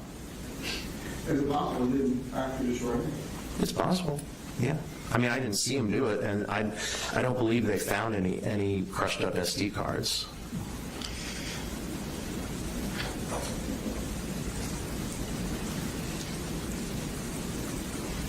Children, when they're growing up, oftentimes have heroes, don't they? Sure. Is that a normal developmental manifestation? Yes. And generally, parents are able to guide children as to what kind of heroes they look at and follow, right? Right. Did that happen in this case? Did No. he get guidance from his family? Didn't seem like, no. It seemed like he was pretty much on his own, in his own little world from a pretty young age. So when he gets into these discord in the true crime community, is he looking at some way to not only fit in but have a hero? It seems like, it was at least that, again, because it tipped over into, obsession. But looking up to, it seems odd that this is who you would pick to look up to. It makes sense that you would feel a certain kinship with somebody else who was disaffected and lonely, but there's lots of disaffected and lonely people that don't do these things. I think the explanation for getting into the true crime community is it kind of gets merged. I think maybe sometimes people start innocently just really actually being interested, and then they get into this community, and then they find this place where they can be accepted, and then they start talking about, fantasizing about these things or glorifying the things. That's a major piece of it, is the kind of glorifying and idealizing the shooters and minimizing the impact on the victims and minimizing the aftermath, and then idolizing them in a way. Again, it probably doesn't make sense to the average person, but I think if you're looking for a way to belong, you can end up in a healthy way to belong, or you can end up in an extraordinarily dysfunctional way to belong. And I think that's what happens to the people that get mired in this true crime community. I think Colt even had an inkling that it was unhealthy, because he mentioned two people he used to talk to, and he talked about them getting better. He said, well, Caitlin got better. She got therapy, and she doesn't do this anymore. And Calvin was the other one, got therapy and got better. And I think Calvin was even trying to get him to quit, being in there, recognizing it was dysfunctional. And during your testing and talking to Colt, would you say that he was emotionally appropriately developed for a 14-year-old, 15-year-old when you were talking to him? No, he didn't seem to be. I think his emotional development was really problematic. He was missing a lot of the things that kids get when they're growing up in terms of, attachments and stability and peer relationships and all of those things, and, healthy parents that are nurturing and present and not having a lot of their own issues and not neglecting them and not abusing them. So there was a lot of things that occurred in his childhood that were abnormal or that were not normal, not usual, and stunted his development kind of emotionally and interpersonally. And I think that, kind of, again, when you think of it that way, the idea that he would have found himself kind of immersed in this true crime community and overvaluing these other disaffected people, even though they had done these horrible things, I don't want to say it makes sense, but you can kind of see how one got from point A to point B. The similarities to some of the other shooters that Mr. Smith was alluding to, how does that play in his trying to feel a part of the community, if that was the goal, or how does that play into satisfying whatever hole he had in him in creating this world? Well, again, you've created now kind of a mythology around yourself, because you've done this thing and you've, shown a similarity to these other people, and then, it creates a certain amount of status for you in a again, extraordinarily dysfunctional way. But again, it's this, I'm going to do something that's going to, stand out. I'm going to do something that people are going to notice. I'm going to do something that Nick's going to notice. As kind of twisted as that is, it is an attempt to belong in an extraordinarily problematic way. And is it safe to say that it did fill a hole that he's been trying to fill? I think so. Does that mean that he is at a point that he can't be treated and brought back to some level of normalcy? Well, I mean, as I was saying earlier, when you're talking about kids that are teens and adolescents, even when they get themselves into problematic places, the fact that their brains aren't fully developed and their personalities and characters are not fully developed. Clearly, he was immersed in this. Clearly, he was obsessed with this, and clearly, he was guiding a lot of his behavior at getting attention and credibility in this community. But the idea that you could, at age 14, 15, 16, that you would, kind of say there's nothing you can do with somebody whose brain and personality and character are still in a state of flux, are still developing, and also if they haven't had, kind of a realistic shot at treatment. I think to just say at this age we know it's pointless kind of ignores how development works. And if Colt were exposed to something other than this community or taken out of this community, how do you think that would impact his emotional growth going forward? Well, I mean, if he could really get himself extricated from it and really kind of work on pro-social interpersonal interactions and learn how to cope with things in a healthy way and learn how to manage the feelings that he has, and process the things that he understands, certainly he could find a different way of relating. Tell me a little bit about antisocial disorder and why you think it may not be applicable. Again, he's doing a lot of things in the aftermath. There's doing a lot of lying and, the malingering, but those are not necessarily indicative of an antisocial personality organization. I mean, certainly he does some things that could certainly lead to that. I mean, he's clearly been able to do things that disregard the rights of others. He's clearly been able to do things that had an extremely adverse impact on the lives of others. And appears maybe remorseful, maybe not.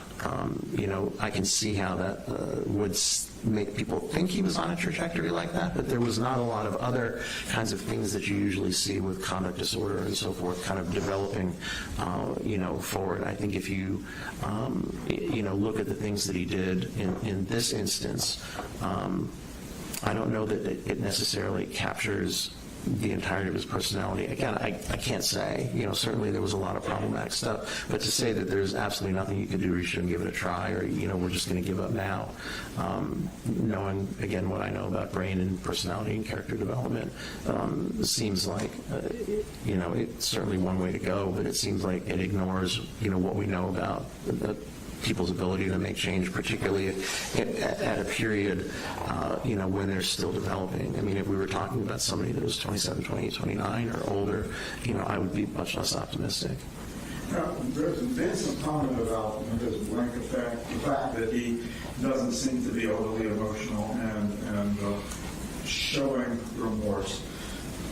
Is it possible that someone who is not in a normal social environment may not know the nonverbal cues to trigger that so others will understand what they're feeling?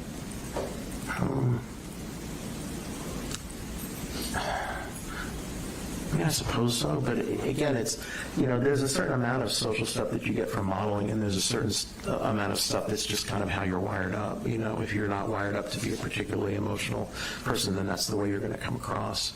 I think it's hard to tell with him. I mean, I think there's, again, evidence to suggest that he did know, and when he communicated remorse, maybe he was or was not remorseful, and it was hard to tell.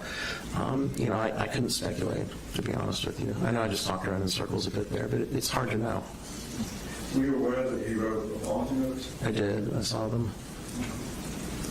Well, at this point, given everything you and Mr. Smith have discussed, do you still maintain your recommendation in your report? I still think there's, if you look at him, certainly the exposition from the state and all of the problematic stuff he was doing, I was aware of all the problematic stuff he was doing in the true crime community.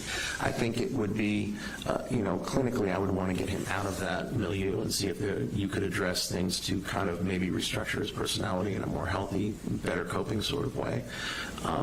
It's going to be a big job, but I think it's not something that at age 14, 15, 16 you can say, well, there's no point. Thank you. That's all I have, Judge. Attorney Recross. Just a second.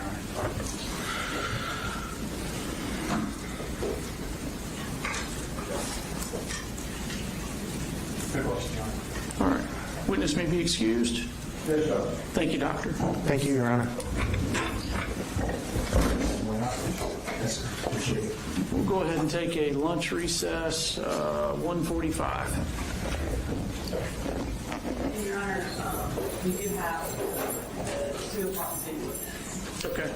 We will start to get ready. Is there anything to do between 1:45 and 2? Yeah, that would be enough time. We'll be in recess till 2 o'clock.